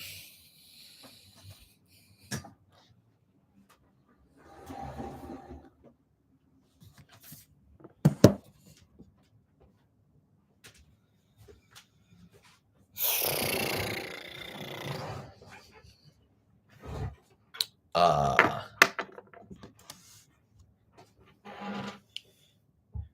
and also just like I don't actually think I was like really, the things that like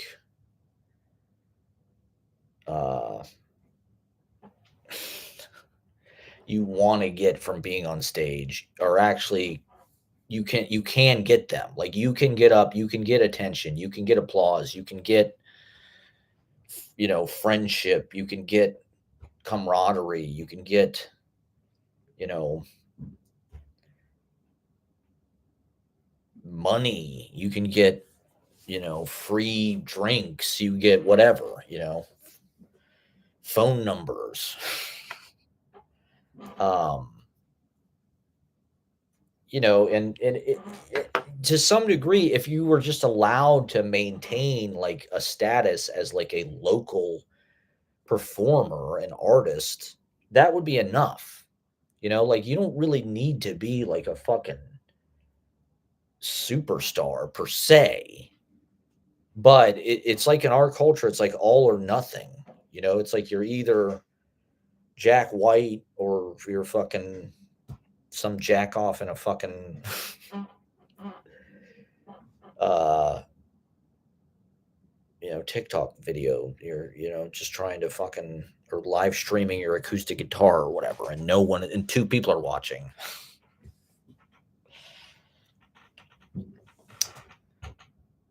Uh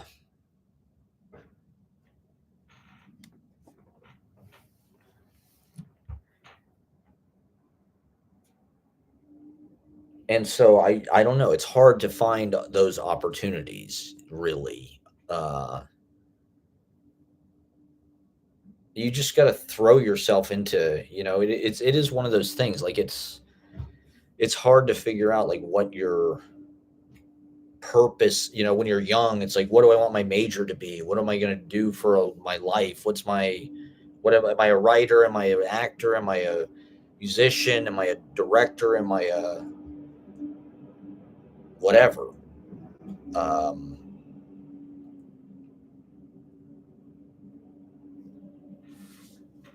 I think you just need to fucking throw yourself into it, whatever the hell it is. It's just like you just need to get out and be with people and do it as much as possible. And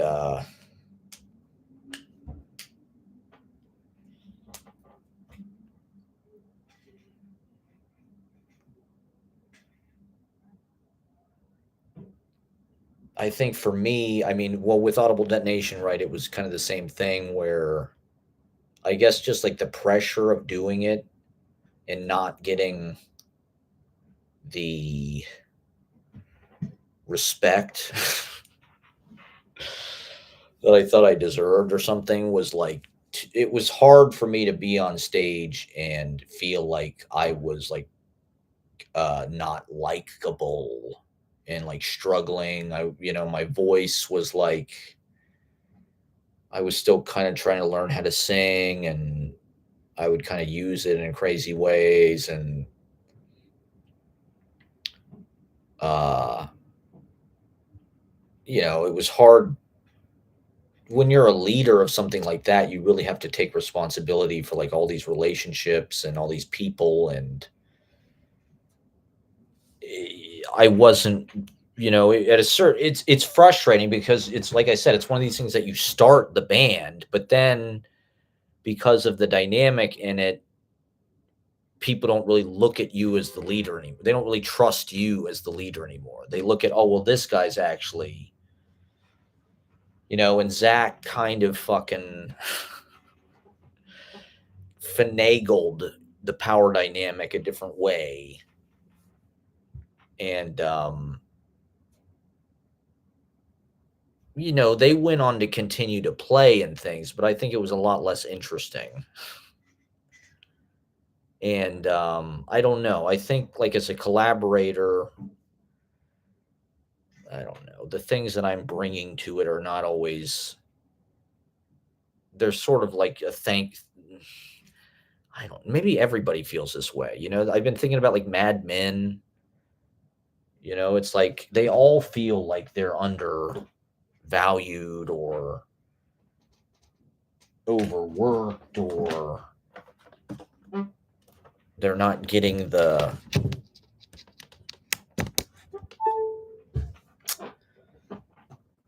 positive feedback or something that they like, or the validation, because they're all fucked up people, so they're looking for that from each other. Don Draper is like this really like unreactive,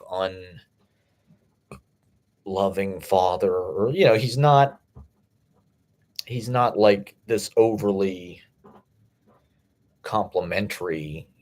He's kind of a um blunt. And he's kind of to the point. He's not like Ted Shaw. He's not this sunny, like positive reinforcer guy. And that's New York. And that's, New York is powered by these internships, these free labor, essentially, where you have these older people who are elite, culture standard bearers. They're in some kind of institution, or fucking Anna Wintour or whatever, Graydon Carter. And we come here to work for free, basically, or you're an intern, or and you work your way up from that. And so it's like a lot of those people who get those jobs they're already fucking credentialed as, like if I had to put my resume, like I could never get Ashley's job. They wouldn't hire, I don't think they would hire my 40-year-old ass to like tutor 9-year-olds, probably. Like, as far as I can tell, everybody that Ashley works with is sort of like her. We're like, they either just recently graduated, or maybe they're in graduate school or something. And they all went to like really good schools, probably. Like Ashley's resume, it's like she went to Columbia and Bennington and she won all this shit. It's like, uh, it's a cool job. Good for her. I'm just a homeless guy that just sits in the library all day and doesn't get paid because I got no place else to go, and it's cold outside. Um, and I'm an artist. God damn it! Oh, I've been getting these headaches, and I'm really tired the last few weeks since this fucking dental appointment. Don't ever go to the doctor. There's no point. Don't trust them. They're just going to make it worse. Whatever it is, they're just going to make it worse. They can't help you. Usually, they cannot help you. Just fix your diet. That's the only way. Don't eat the garbage they feed us in this country. What the hell was I just talking about before I went off on the library thing?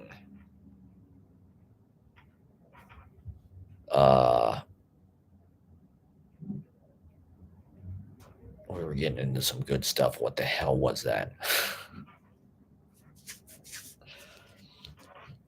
Oh yeah, how New York is, all of these young people are continuously throwing themselves into the city. And so they can get you to work for, not necessarily the most, I don't know. It's just like there's no it's also just like a cultural thing where like it feels like it's encouraged to just like run people out. Like the fucking apprentice or something, like Trump method. It's just like turn and burn. People, there's a high turnover rate, just because we can get anybody. It's the White House, and you'll do what we say, and eventually you'll get ground out or fired, or you'll Giuliani yourself or whatever the hell.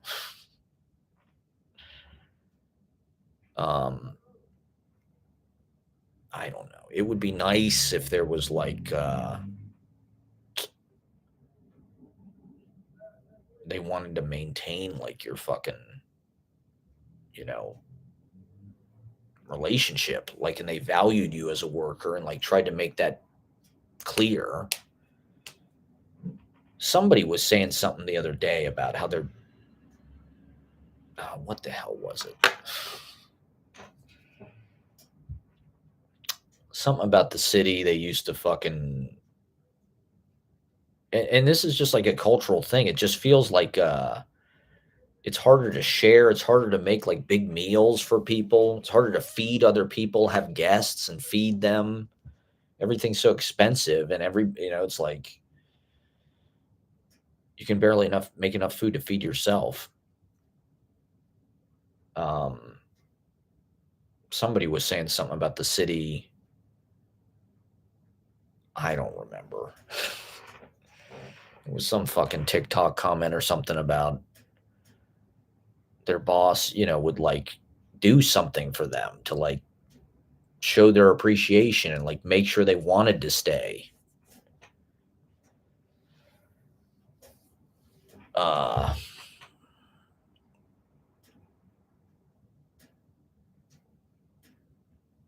Yeah, so I don't know. I mean, it's like the work is ongoing. Whatever the hell you can get done. I've got a new vlog coming out tonight. Everybody watch it at 8 p.m. To Live and Die in New York City. It's got my controversial live X-rated telling it like it is comedy act and other recycled bits from my YouTube shorts. Have people been watching my YouTube shorts? I mean, I was getting like over 1,000 views on a lot of the poems and stuff. And so I don't necessarily expect them to be liked per se, but I feel like if I do it enough, people get used to it. And then maybe it'll become like an acquired taste. They'll be like, oh, yeah, this is a guy that posts these weird fucking poems every day that sort of make no sense.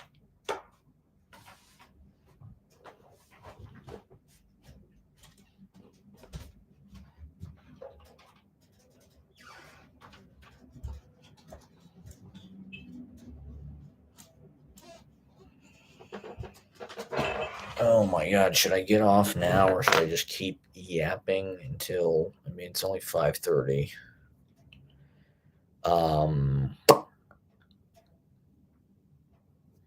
Yeah, I'd like to go to some events this weekend if there's anything going on. I've got a reading next Friday, the Rogue Loon reading series. I guess I'm a Rogue Loon. That sounds about right, I suppose. Shout out to GT Price. I guess I'm going to read poetry. I've got 7 minutes, which is not really.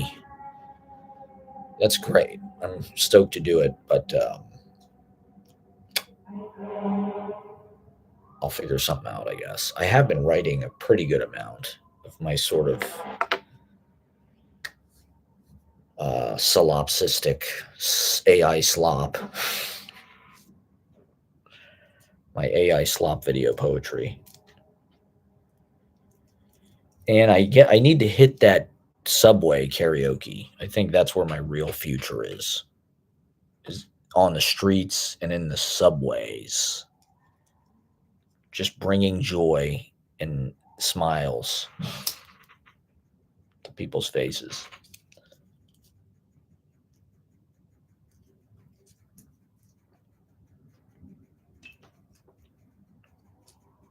Yeah.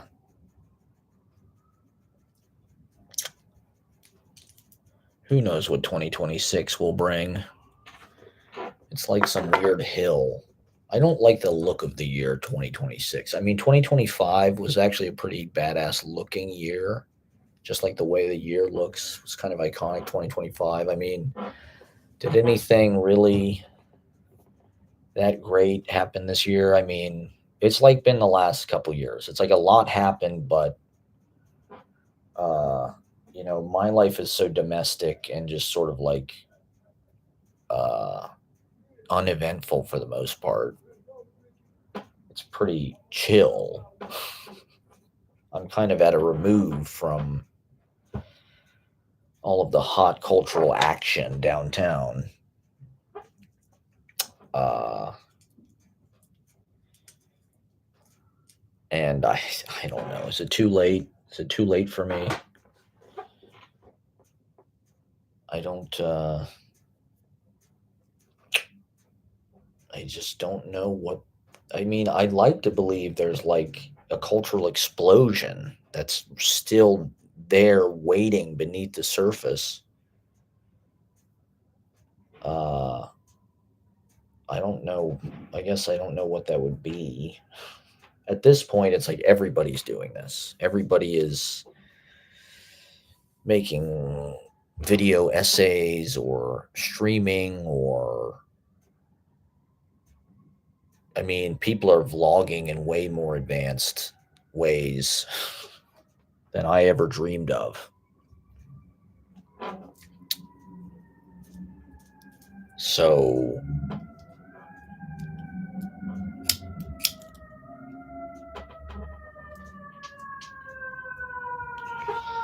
uh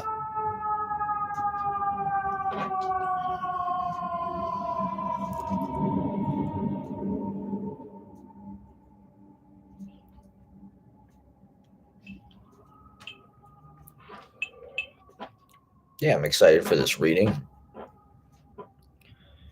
I'm happy to be out there. I mean, I do get asked to do stuff, and I mean, I don't even get out as much as I could. There's a lot more that I could be doing, but uh I don't know. I mean, that was another thing. This year's been kind of just sucky in a way I didn't really expect. I didn't really expect to get fired or like like the reading I did in July. It's just like nobody showed up. The last reading I did, or it was one of the last readings, and after that, I was just sort of like, what's the point of even doing this? Like, how did this happen? How did I get so unpopular that literally, like, I'm on a featured reading at this fucking open mic? It's like, you can come and read. It's like literally nobody showed up. It's like, that just sucks.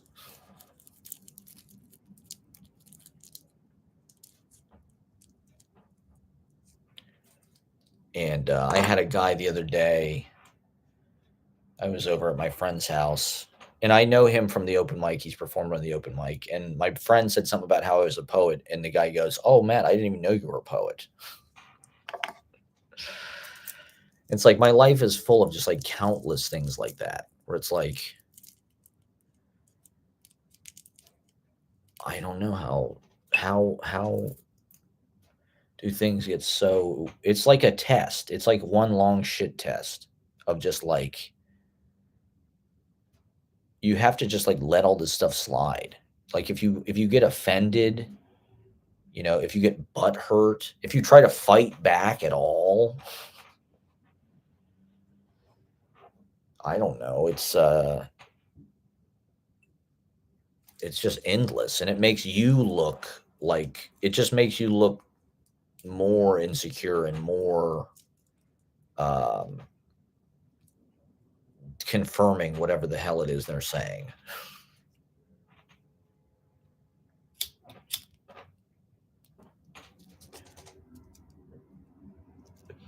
But it's also like an ego thing where I'm like, well, is it me? Is my ego just like, is it a test from the cosmos or the universe or something? Like, what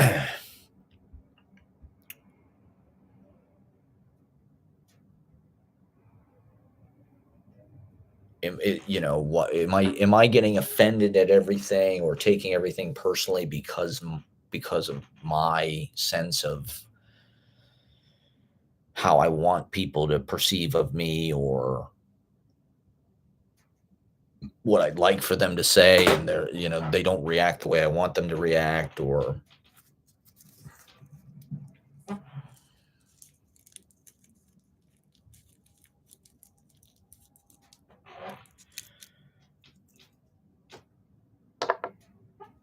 like, I mean, if you're going to be a performer and be sort of like a public figure, part of a scene, I guess,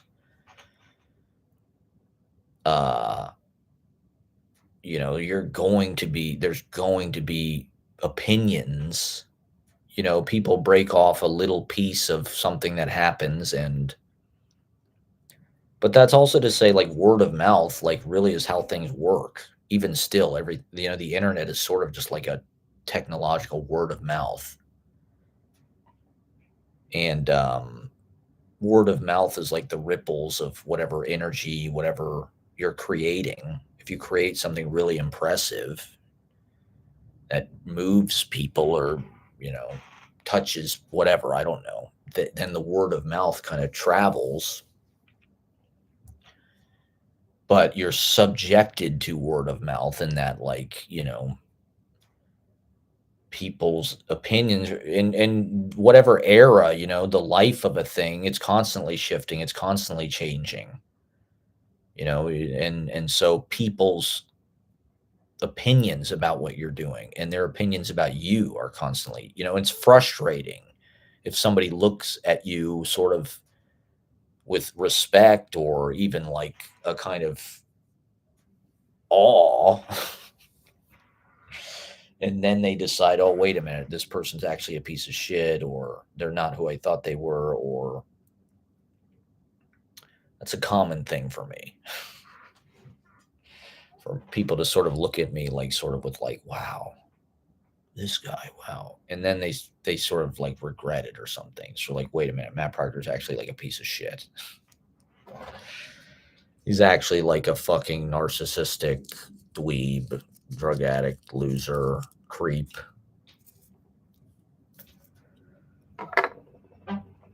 Big head, failed poet, wannabe stand-up comedian. That's the worst thing you could say about me. He wants to be a stand-up comedian. Not really. I'm trying to bring stand-up comedy to me. This to this. It'll never happen, but uh public honesty, public uh storytelling about personal details, personal failures, personal dramas.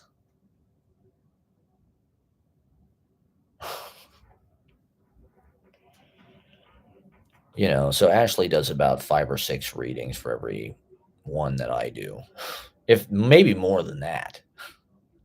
And it's not just her, and it's like good for her. I was trying to help her. You know, it's another example of something where it's like I influenced in a positive way. Let's just say that.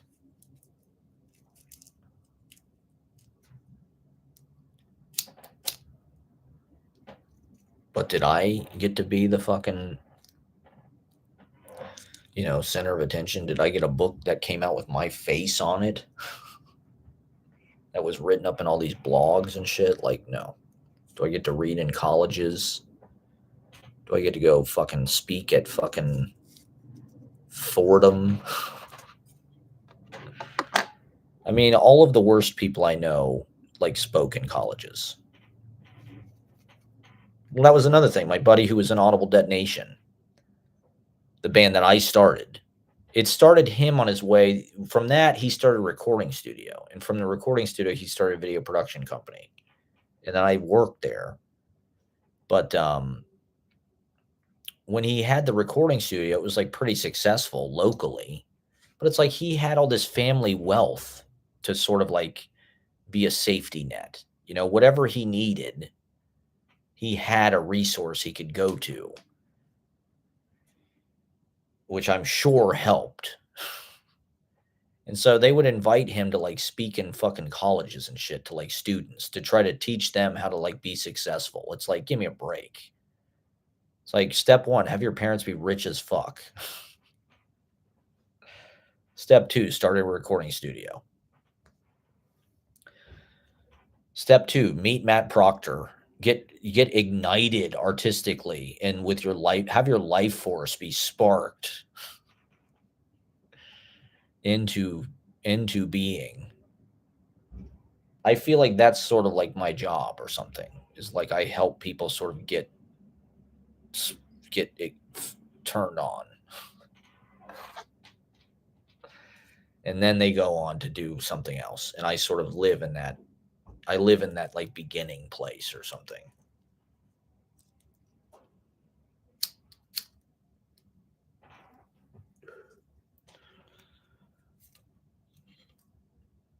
I mean, it feels weird to say, but like I barely would know what it feels like to do a show on a Friday or Saturday night that's like packed.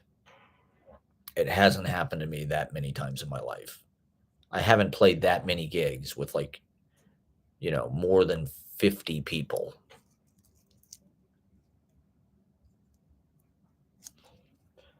If any, hardly ever.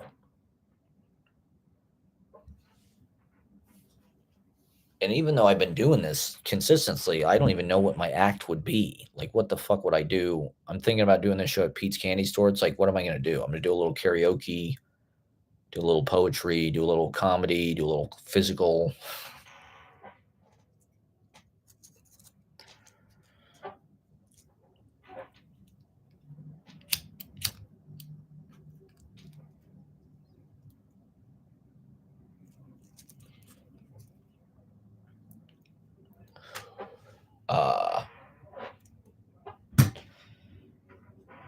God bless you guys for watching.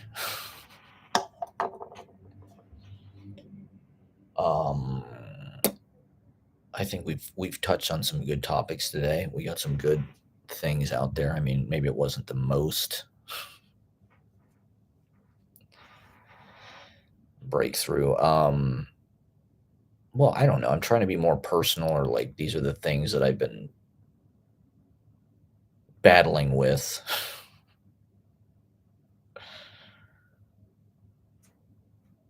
I don't know. I mean, it's like you try to, it's like a test of yourself, I guess, trying to do any kind of discipline, whether that's, for me, I guess it's getting on stage in front of people, doing comedy, reading poetry, doing this, music, putting shows on, little festivals, little feast day, getting people together, getting people meeting each other, there was a Scott Galloway video about the worst thing that happened to Gen Z was their anti-alcohol He's like, whatever the effects of drinking alcohol to your 24-year-old liver are going to be, or the social effects of not socializing, of isolation, are way worse. You need to go out and drink, party. There needs to be live bacchanalian kind of orgies with music, clowning, live entertainment, magic, originality. Meet somebody you can actually connect with, be friends with, rather than some famous person or some movie star, some celebrity. Do something local, you know. And it's interesting, politics is like that too. I heard somebody say like the best thing you can do is actually like vote in your local elections and get involved in that way. If you really want to affect political change, like we look at it like the president voting for who is president every 4 years is like that's the extent of our political involvement. But it's actually like local. I mean, look at Mamdani, right? He started out as what, a state senator or something? Or was he on the city council originally? He started out like very local. And now look, and even his job is sort of a local job. He's the mayor of New York City. He's not a national, jurisdiction. Even though it's an influential job, it technically is sort of like a local government. And I think that stuff gets overlooked in the pop culture or national, international scene or whatever. Trump is the only fucking thing that matters politically or dominates the.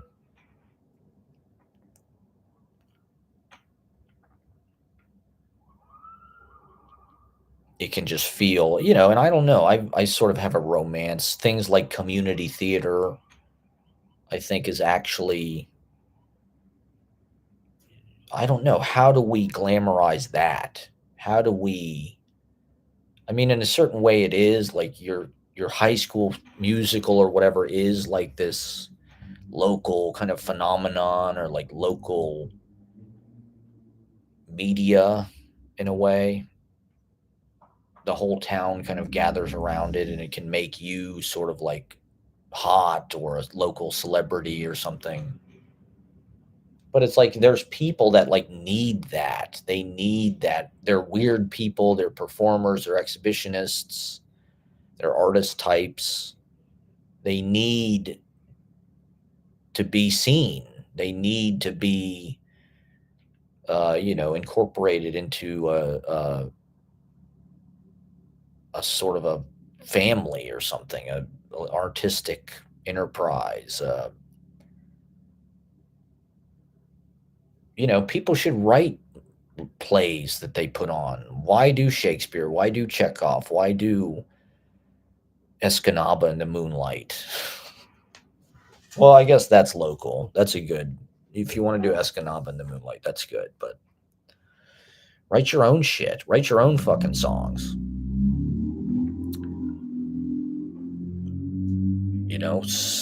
Support that. Support.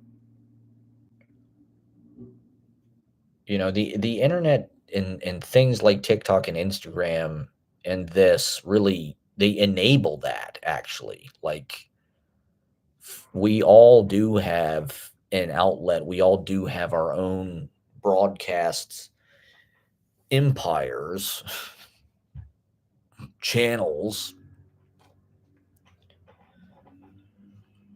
You can distribute your music. You can put your music on fucking Spotify. People can listen to it as easy as they can listen to fucking Coldplay. Is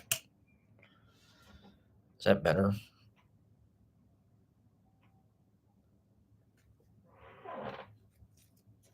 But and I don't know. I think that's already happening. I mean, I guess I'm just beating a broken fucking young people are already doing that.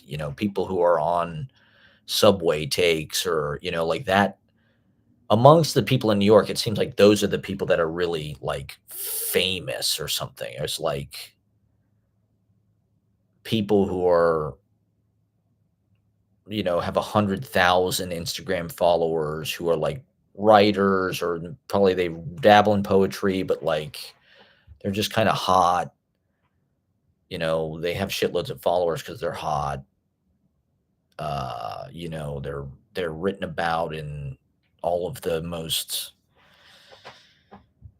kind of like chic publications, the Whitney Review or fucking Paper Magazine or Montez Press Radio or fucking Baby, what is it, Dream Baby, the Creative Independent, all those people on the fucking Creative Independent, or what's that one, Imperfect, something slightly imperfect or something.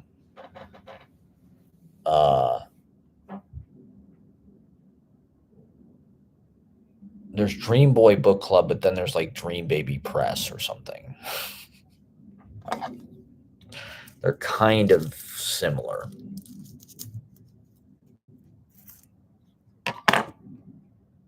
They both basically just publish like hot, skinny white women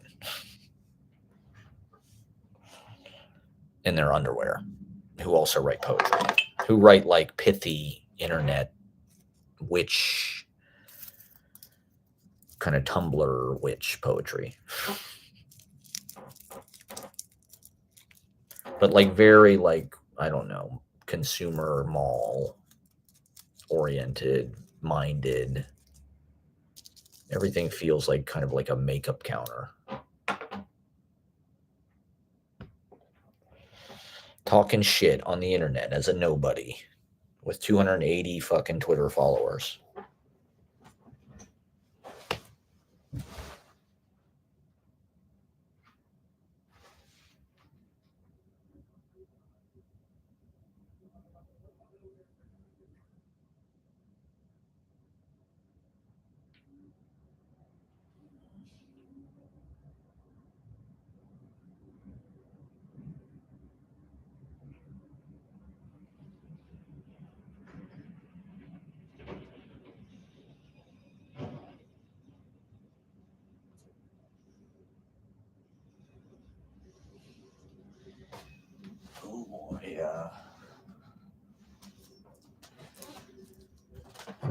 I've been eating one sweet potato pie per day on average. I figure because it's sweet potatoes, it's probably sort of got some nutrition in there somehow.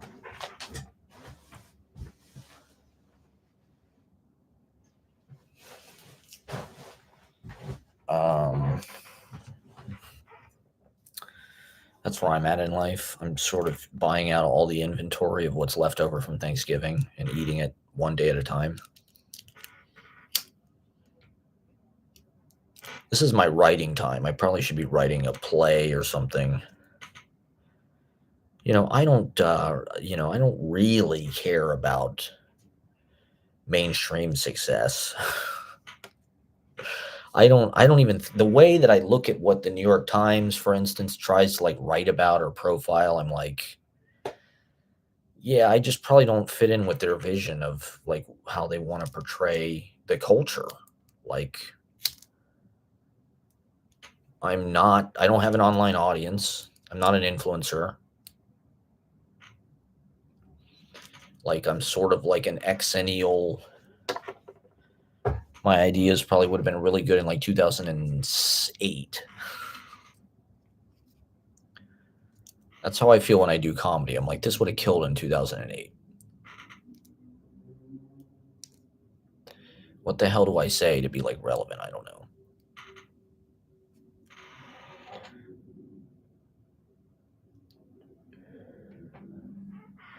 6'7", fellow kids.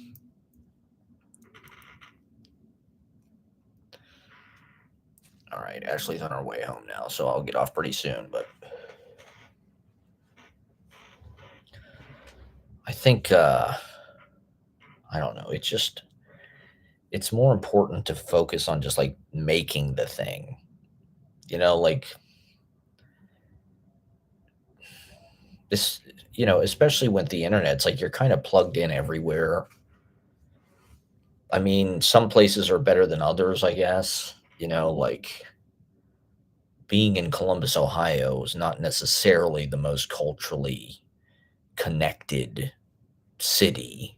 There are cultural, like, events and content there and things, but it's are you going to get noticed there in the same way that you might get noticed in Chicago or Austin, Texas, or even like San Francisco or something? Like, I don't know. I don't think so. I mean, uh not that that matters. Like, why not just be like the fucking Hal Hartley of Columbus, Ohio or something, and just like make a fucking movie every 3 years and like let the or year, and just let the chips fall where they may. Like, uh why try to plug into the legacy media or get some kind of like, why try to be a part of, fucking get a job at the New Yorker? I don't know what the fuck job are you gonna get uh here.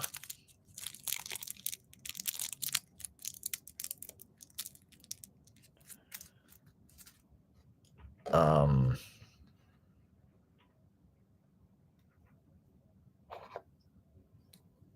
I don't know. It's just like there's so much immediate gratification or like short content type things like this that are almost like a distraction from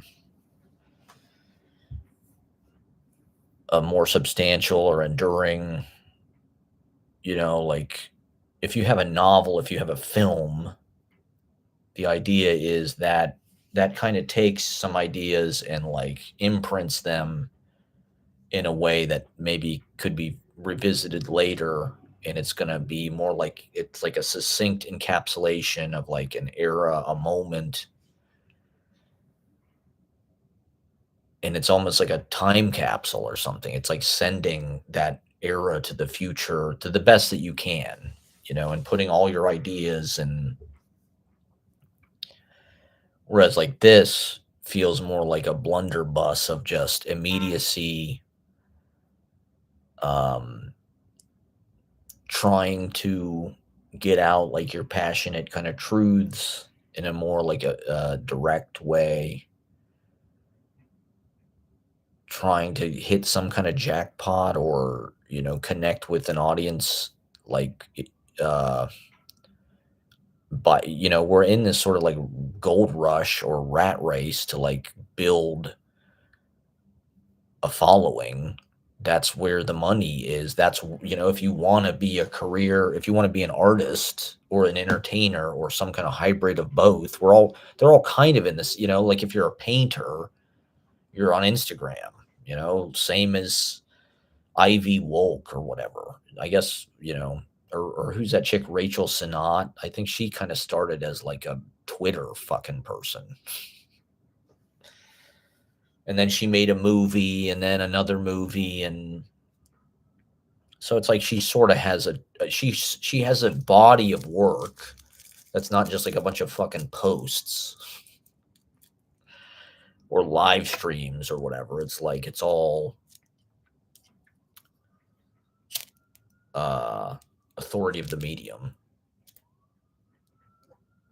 It's in the frame of like, this is a feature film, we can show this on Tubi or Netflix or whatever.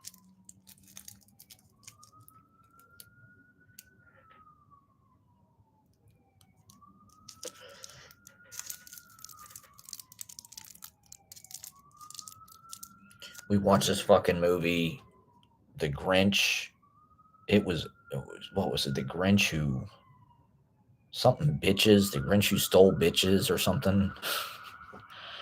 Ashley's friend. It's on Tubi. It's a Tubi original, probably. Tubi has got all these crazy. There's sort of like the equivalent of like there's this genre of literature that's like It's like urban, I guess you'd call it. Um,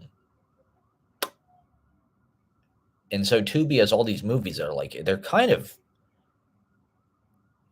they're so like low budget and like low, like they're very unprofessional, but like they also are, shot on like DSLRs or whatever. So it's like that's part of the era we live in, is like even though these people, their production's like very amateur, and if it was made in like the 80s or 90s or 70s, like you really would be able to tell.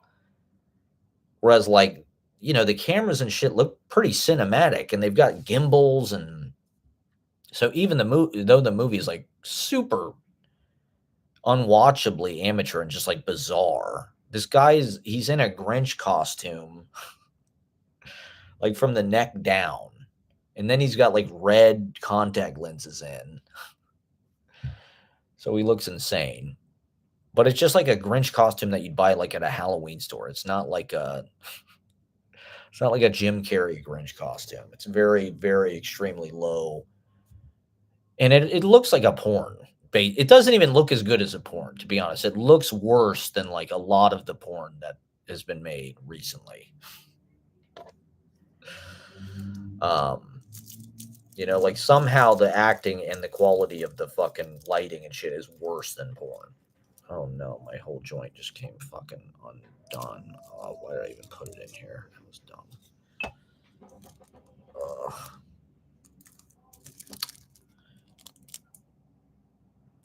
And somehow Tubi has like hundreds of these movies that are like, they say the film industry is dead, but I'm like, there's got to be tons of actors that like would not be working otherwise, that are getting work from like all of these weird, like thrown together, like Tubi original, like fucking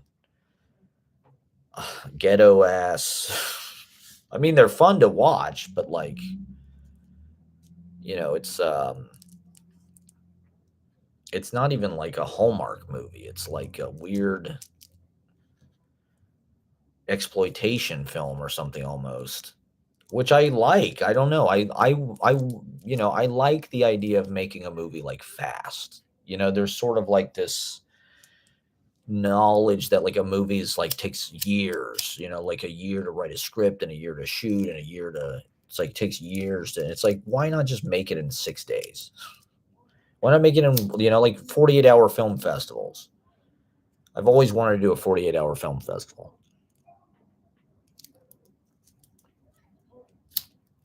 Why not just take that approach every time,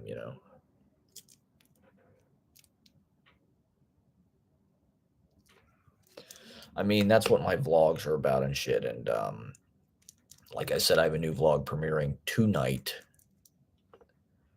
I guess it's pretty much like every other fucking vlog I've made for the last 3 years. They're all kind of the same. So I understand if you don't want to click.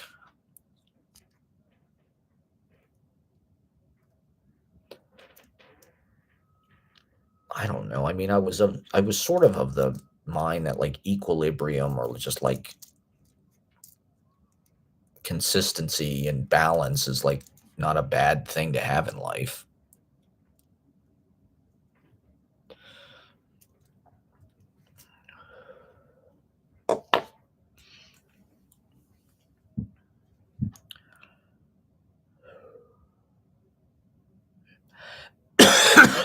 Big town will wear you down. That's what Ted Berrigan says. Whitman and Black.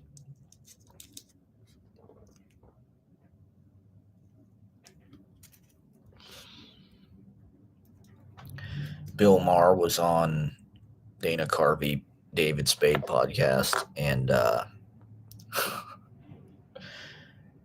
he was talking, like he tells the same stories. They were asking him about his early years in New York. He said he got to New York in 1979, and by 1980 he could mate his nut. His nut was like, his apartment was $250 a month, and he spent $100 on food. He lived on 8th Avenue in like the 50s somewhere. He says above a bus station. And he talks about like it was a dump. He's like, I know what it's like to be poor. And it's like, he's like, he could make his nut being an MC at Catch a Rising Star. He probably made the same amount of money that I make now.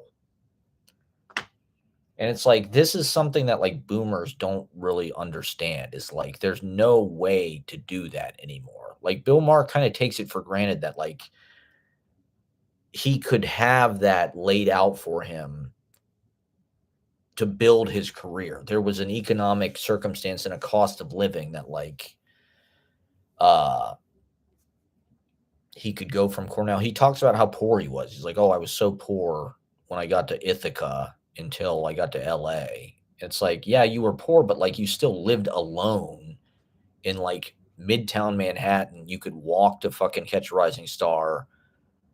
You know, your rent was $250 a month. Like you could cover your living expenses just being on stage. Like, I suppose there are people doing that in New York now. There probably are cabaret people or piano people, or you know, that make enough to pay their like living expenses without like teaching, or they're just doing gigs.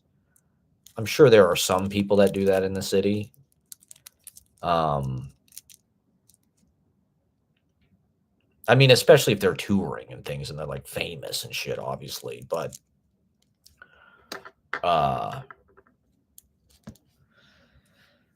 you know, it's just they kind of take it for granted that there is no path like that really right now. There's no way you're gonna move to fucking Manhattan below 59th Street and fucking, you know, what would the cost of that apartment be with inflation? $250 a month.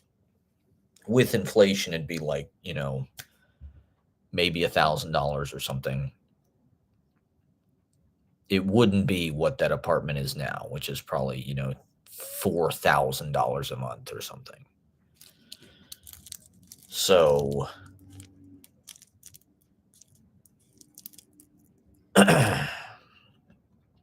that's why everybody's a fucking Nepo baby and a trust fund kid, and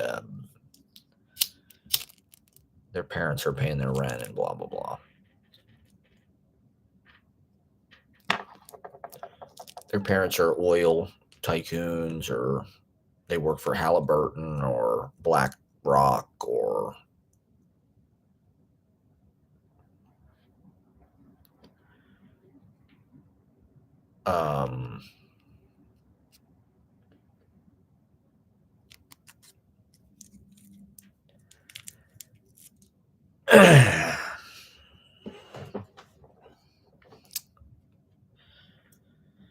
I mean, I don't know. I've gotten sort of pessimistic to the point where it's like, I mean, particularly with the resurgence of Trump, I guess it's pretty bleak. And I don't know, just it was possible, I think, to be optimistic like in the Obama era. Obama was sort of like a surprise after Bush. You know, Bush was like intense. There was war, there was 9/11, Homeland Security, Patriot Act. You know, it was like not a fun time. It was kind of like, you know, it was like a desert. And the fact that Obama even happened, you know, plus it was like what, I was 23 when Obama got elected. So it was a good time to enter like a more optimistic, even if it was just a lie or just branding or whatever. It did feel like, just for me personally, the Obama years, I did like prosper in a way. Like I got a serving job in 2009, and I got an apartment in 2009, like a studio on my own. I lived on my own for the first time. And then I moved to New York in 2010, got a job. You know, I could afford a nice place sort of in New York for a couple years. And then I got a video job in 2012. That was nice. I got fucking tax refund checks and shit. I could travel a little bit, drive around the country. There wasn't a bunch of weird, like, fucking ICE or, like, border patrol type shit. There wasn't, like, smart ID or real ID. Domestic travel was pretty chill. Gas was not that expensive. And then blah, blah, blah. Up until 2016, shit was pretty awesome, actually. This is something Gen Z, like, it's a trend now that people are, like, nostalgic for, like, living in Brooklyn in, like, 2010. It's like, I get it. It was dope. Until 2016, it was, like, really amazing. Not that it isn't still amazing, but, like, it definitely changed. Things became way more corporate and way more, like, normie and suburban. Like, New York has become really suburban since Trump. It's become more tacky. It's more like Miami or Nashville. It's become like Taylor Swift, New York. It's all like, welcome to New York. Welcome to New York. It's that energy. It's just completely full of, like, Taylor Swift wannabe. And, up until about 2015, it was still pretty funky and, pretty interesting. There's still a little bit of that, but a lot of, like, Sidewalk Cafe went out of business. The pandemic put a lot of places out of business. And everything got way more expensive. Up until 2015, like, things, Brooklyn was still kind of cheap, actually. There were options. Now it's like,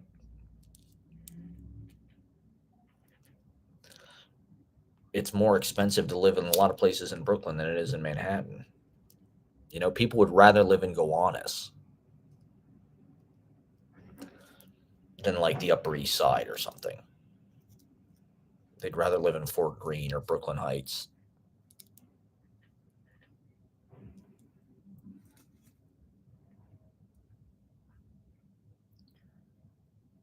But I mean, everybody is, like, nostalgic for, like they said, Bushwick and Williamsburg in the 2000s. That was really where it was at. But the East Village, in the 90s or the 80s or the 70s, it's like there's always a prior thing that's better than it is now, I guess. Cheaper, cooler. Um,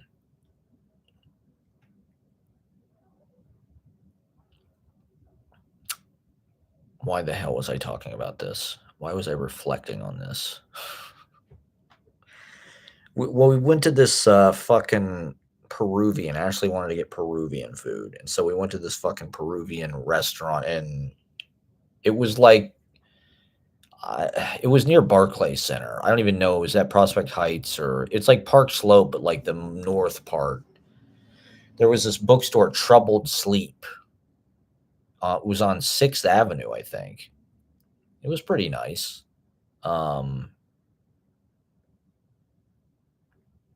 That neighborhood has become, like, a lot more desirable, actually. Now it's actually cool to live there. When we lived there, it was still kind of this funky, out of the way.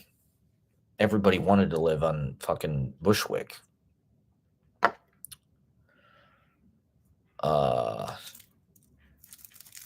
Why the hell am I talking about this?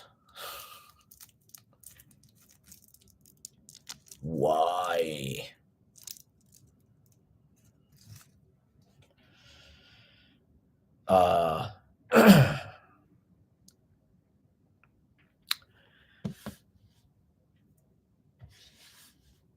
I don't know. It's still worth it. It's still really not that expensive to live here, to be honest. Like, now that the cost of living has gone up everywhere else, it's like, you might as well live here, because it's not really, you can find some goddamn place that's like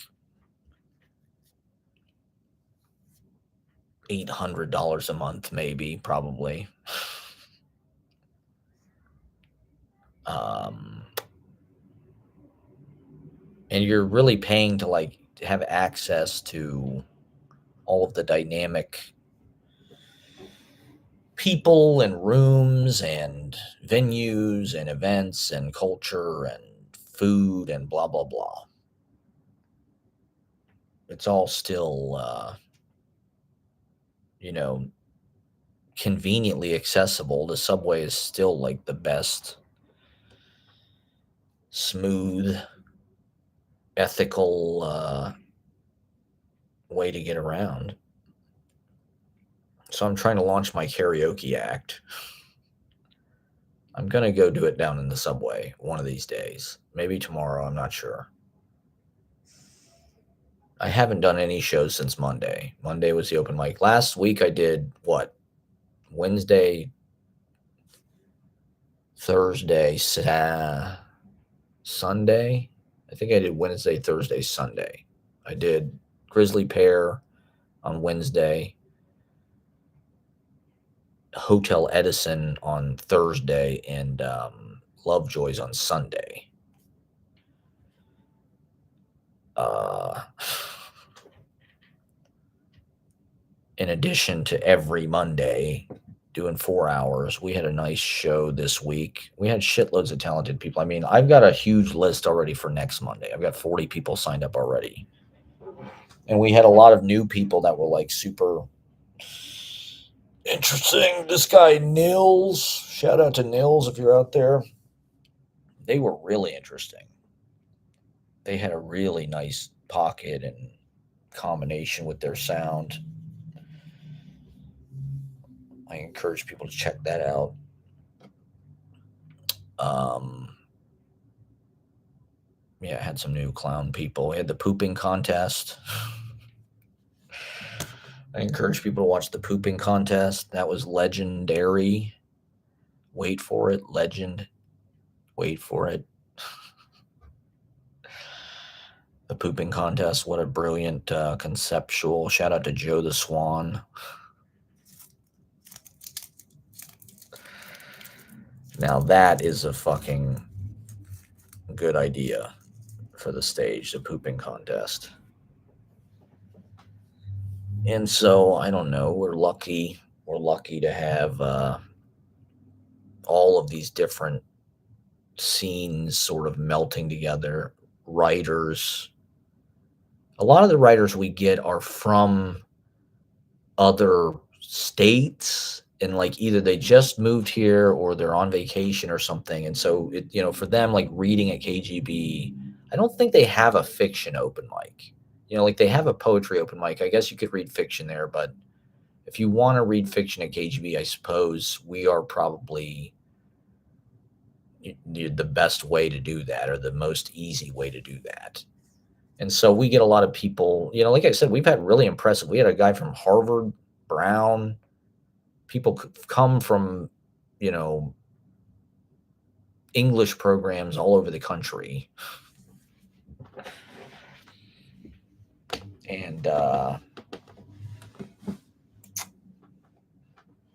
slay on the Red Room stage.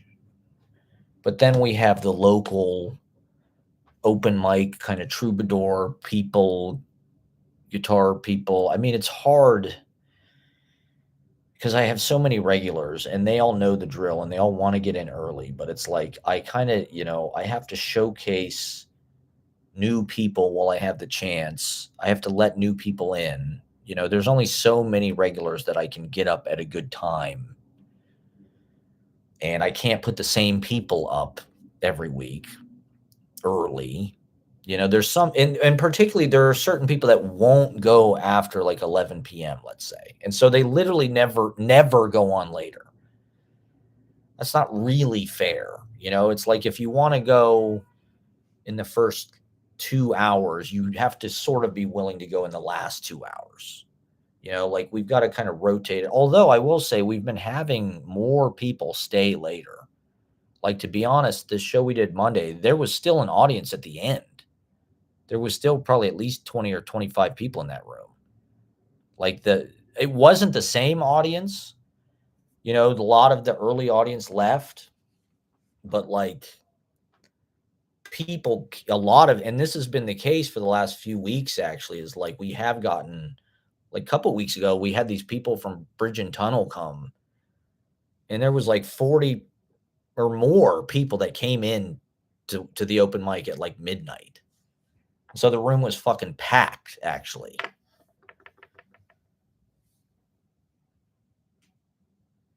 So Joe Levy got to go up in front of like 50 people. He was great. He was perfect for that. For him, it's like, because they were all talking and shit. It was pretty interesting to watch, actually. When you're used to coming out late and performing for like 3 people or something, when that happens, like, oh shit, okay, here we go. There's no reason it shouldn't be like that every week. Why not have people? And that's part of kind of what's interesting about doing it, is like early on, you have this kind of core audience that stays probably till 10 or 10:15. And it's a certain, these are people with jobs. They're maybe a little more professional. It's like a night out for them. Maybe they invited some of their friends. That first hour or two for me is kind of stressful, because I really want to make sure everything goes smoothly. I have to do the sound. I'm deciding the order sort of on the fly based on who's there. And, the idea is to make the most interesting show and to show kind of like a variety of things while doing that, including like if there's new people that signed up that look interesting, I definitely want to get them on early. So it contributes to the overall vibe of the thing, and they're seen and people go, oh, that keeps it interesting for the regulars too, because it's not just the same fucking people every week going up early.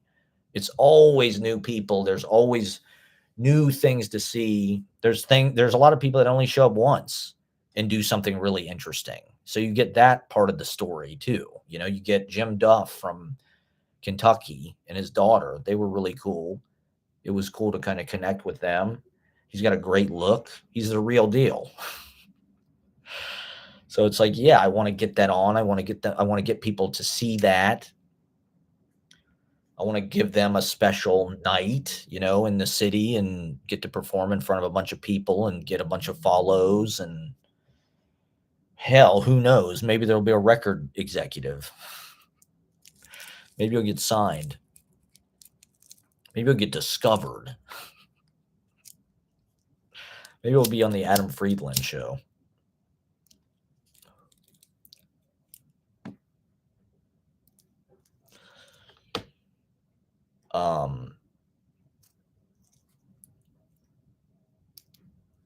As seen on the Adam Friedland show. Our open mic was seen on the Adam Friedland show. I should put that in my IG bio.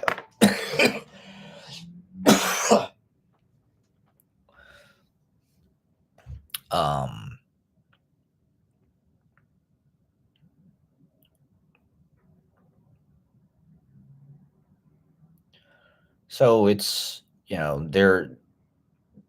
it's not, the order isn't just the order people sign up in. It is based on that. If you signed up early, I do have an obligation to try to get you on early, but you can't go early every week. If you went early last week, if you went early the 2 weeks before that, it's like you got to take a break, or you got to just relax and wait. Like, I like playing later. I don't know. I think I have I'm allergic to the audience, but like,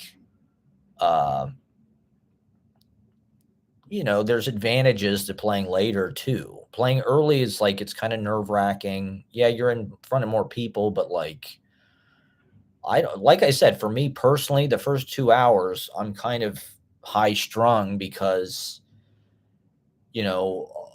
I'm cognizant that like there's a lot of people in that room and they're waiting their turn. And so I don't have a lot of time to go on stage and schmooze people, because people want to see the next thing and they want to go. So I got to get people up fast. We got to keep a rhythm going that's fast. So it's not, for me, the early part of the show, I don't have a lot of time to joke around or fucking quip or expound on anything, which I don't really do that much ever,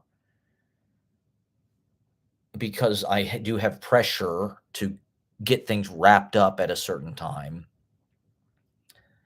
And so early, especially, it's like I don't, I'm kind of up and down, and I'm also trying to keep the acts, m- you know, moving, and I don't want them to take too long, and so I've got to kind of crack the whip a little bit, and I'm high strung about that, because if somebody goes over, and then I've got to sort of find a way to fight them off the fucking stage.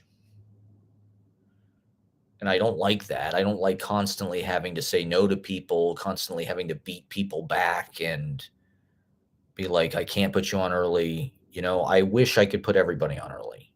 I wish we had more time. I wish we could start at 7 p.m. It would be a lot better to go from 7 to 1 a.m., because then I'd have 3 hours of prime time rather than just one. It's not easy to get people to even come out for that on a Monday night. The fact that it starts at 9 p.m., it's like that's already kind of a late. But as an open mic, that's sort of what you get. You get sort of the after. Whatever else isn't, whenever there isn't something going on, you can do it. It's a way to get people to come into the bar when they wouldn't otherwise.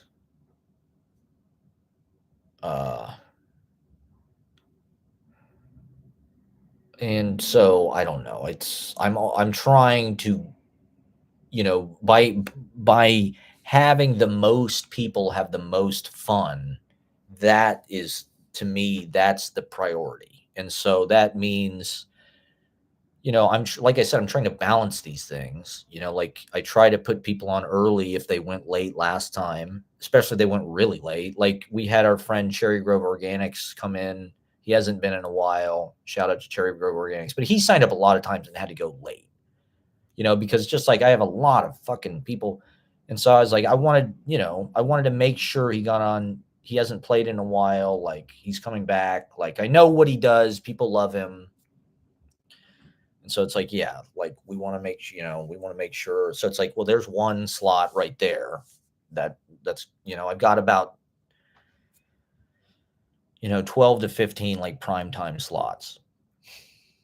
And so, but then again, not everybody wants that. Some people want to go late. They want to not be in front of that many people. Most people do.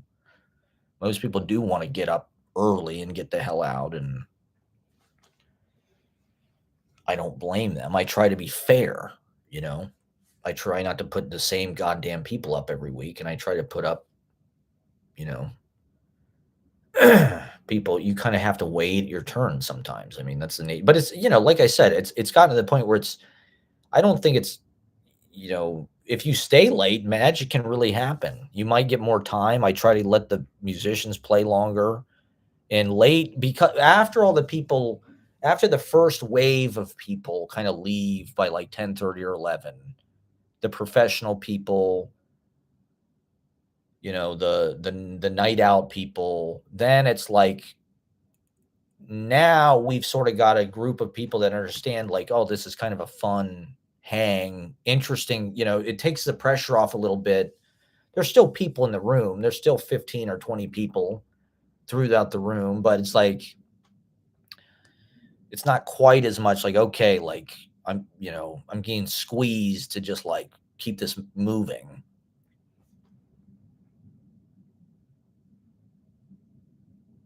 Maybe I should get my phone.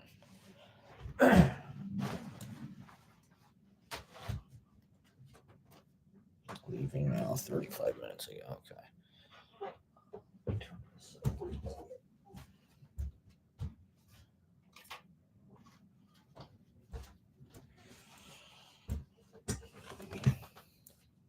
So I don't know. Maybe it would work either way. If you just fucking put people up in the order they signed up, I don't know. but I can't imagine a lot of people would stay late. Um, that's one reason why it's able to kind of wrap up, because usually by the end of the night, people sort of just leave naturally.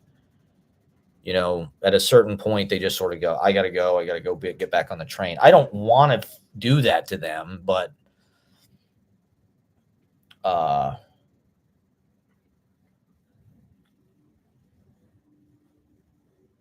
we do the best we can to keep it full of people. Like if it wasn't full of people, then nobody would want to go. And if we just had the same people every week, people would stop coming.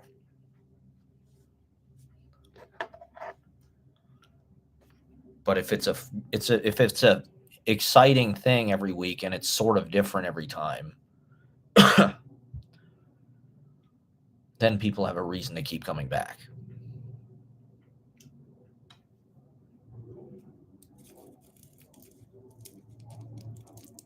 It's really just like going to an art gallery or something. You're seeing all these different paintings, these different little paintings. And so you get to just look at a lot of stuff. You get to see some writing, some poetry, some prose, some nonfiction, even songwriting of all different fucking kinds, rap, like Blanket Forts. Blanket Forts is awesome. I don't even know what genre is that. Trap? Stand-up comedy. You get to see Peter Glissman. You get to see Glenn Blurton. Get to see the pooping contest. Get to see plays.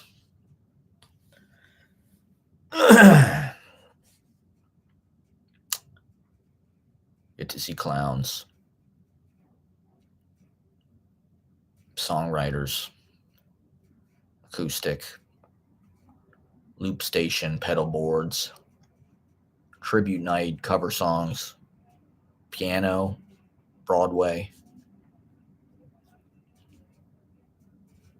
You name it.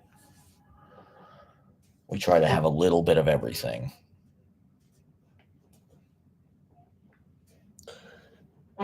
Oh boy.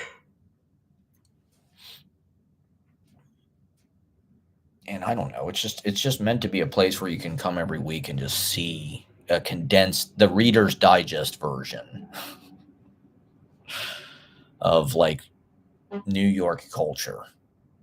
It's like, here is a bunch of excerpts from all of the different scenes: performance art, literary.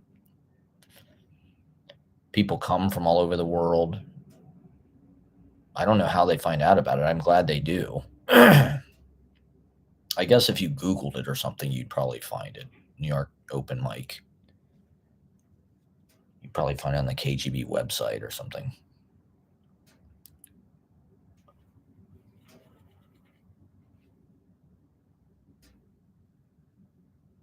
Okay.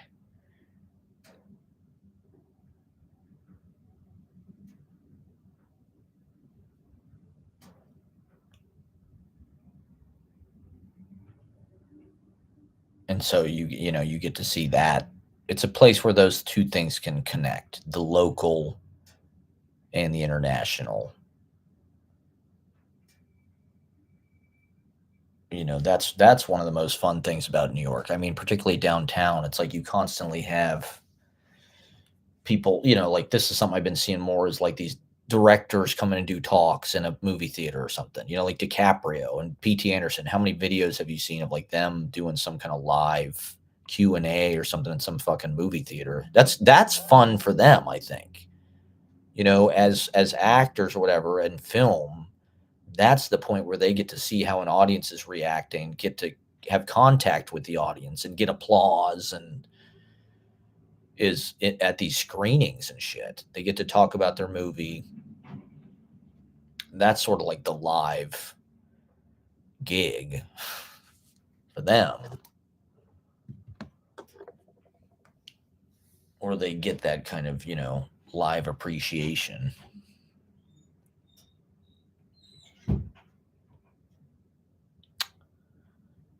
Uh, and so downtown, you just have, all these international kind of performers crisscrossing Patti Smith, all the comedians at the Comedy Cellar, off Broadway people, Cherry Lane Theater people, people doing talks at IFC Center, Angelica, Film Forum, or the Anthology. And then KGB is right in the middle, right next to KGB at New York Theater Workshop right now. They're doing Tartuffe, Moliere with Matthew Broderick and David Cross. So I'm like, is David Cross ever going to KGB and just like see what's going on? Does he ever go to the bar at KGB? He probably does. That's like off Broadway for real. That street, East 4th Street with La Mama, New York Theater Workshop.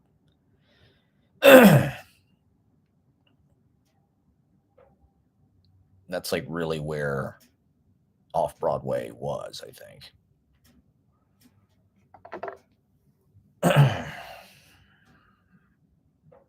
So we're kind of right in the middle of that.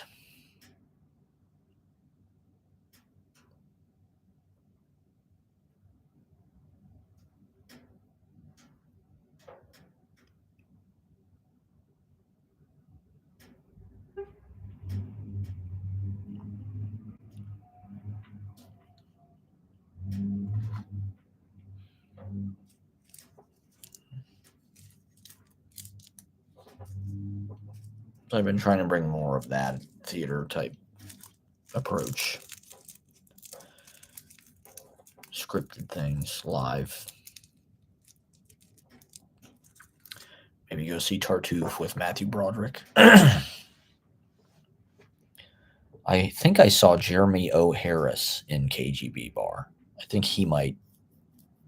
And I think Celine Song, right, who did Materialists, she just had a play at La Mama.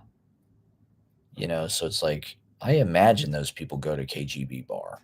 I've been going to Phoebe's. Phoebe's is on Bowery and 4th because they have this happy hour hamburger. So I go there every Monday before the open mic and have a happy hour hamburger. And there's always theater people in there, like people from the public. They're always talking about plays and productions and this and that. And so I think I saw Jeremy O. Harris. I mean, he's a pretty noticeable. I mean, he's got a big hair and he's tall and he's pretty distinct looking, I think.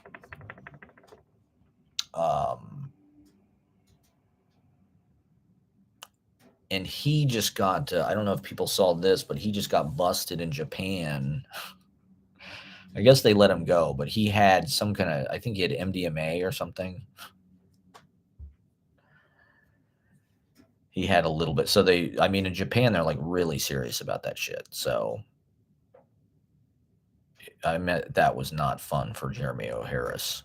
Hopefully we'll see him back at KGB Bar soon, where it's safe to have MDMA. No one will judge you. In fact, they'll probably think you're like cooler because you have MDMA.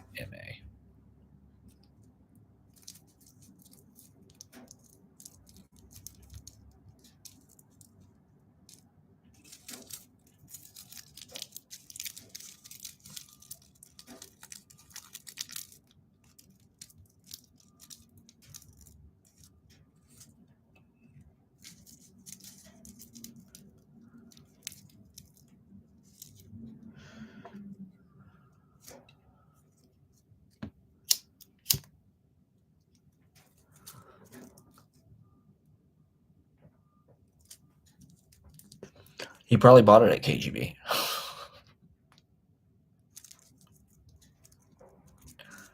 No, I'm just kidding. I'm kidding, of course. That's a joke.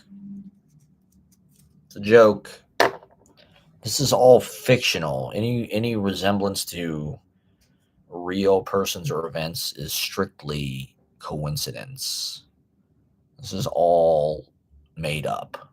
Everything I've said today was creative writing. Oh, I ran out of rolling papers. I've been these 3 joints were in and weed. I gotta go buy weed too. So I probably shouldn't say that on the internet. Ashley's mom, if you're out there watching, sorry. I apologize. Let me check my Instagram and all this. See what's going on. Oh boy. Okay. Oh, what did I just click?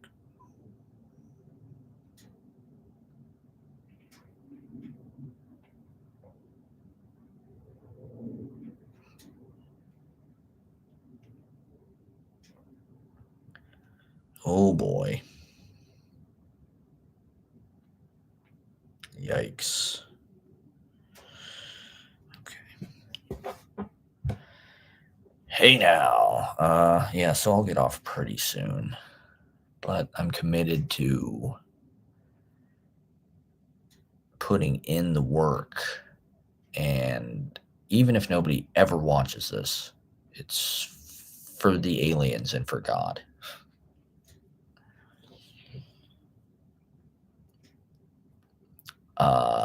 Come see me read next Friday. Park Slope. I returned to Park Slope again. Pretty much every gig I have is in Park Slope, actually.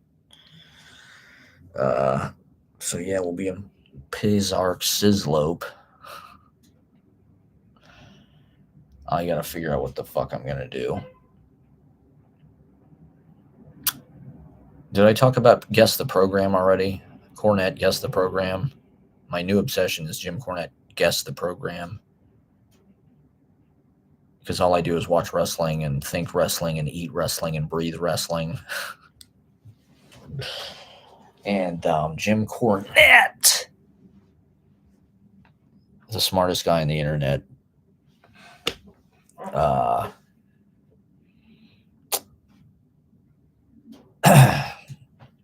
He does these things where I think I probably talked about this already, but I'm going to talk about it again. I don't care.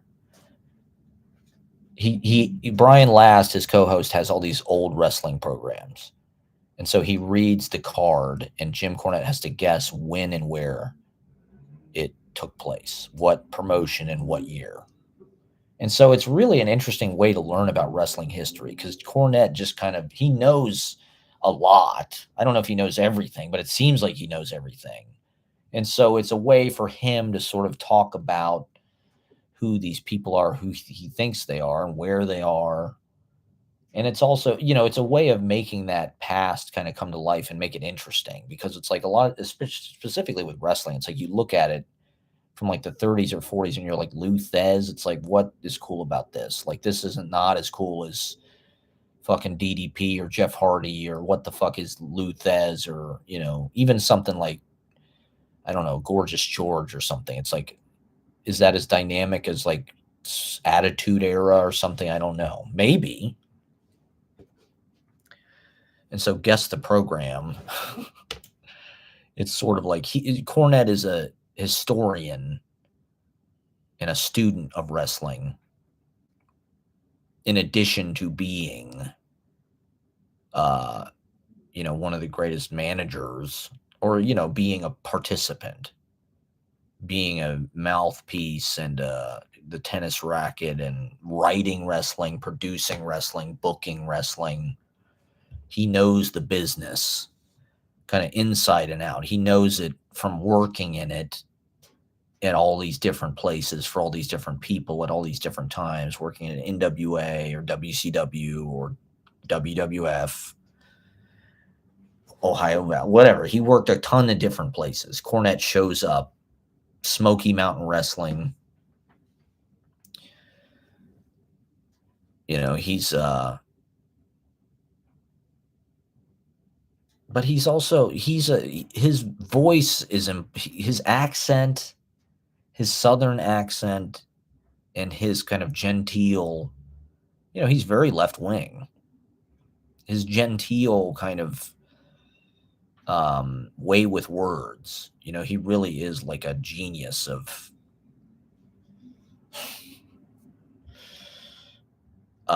conversation and dialogue and in the moment. His little songs that he sings and shit. So it really is, he's entertaining. He's like Joe Franklin, right? This is something Joe Franklin, he had like trivia. Like Joe Franklin, they could ask any movie trivia thing. They'd give him the cast and he could name the movie or whatever. Cornette's like that about wrestling. It's like he knows, oh, that's Olympic arena, 1951, because the midget wrestlers were out of the Mexican territories and blah, blah, blah.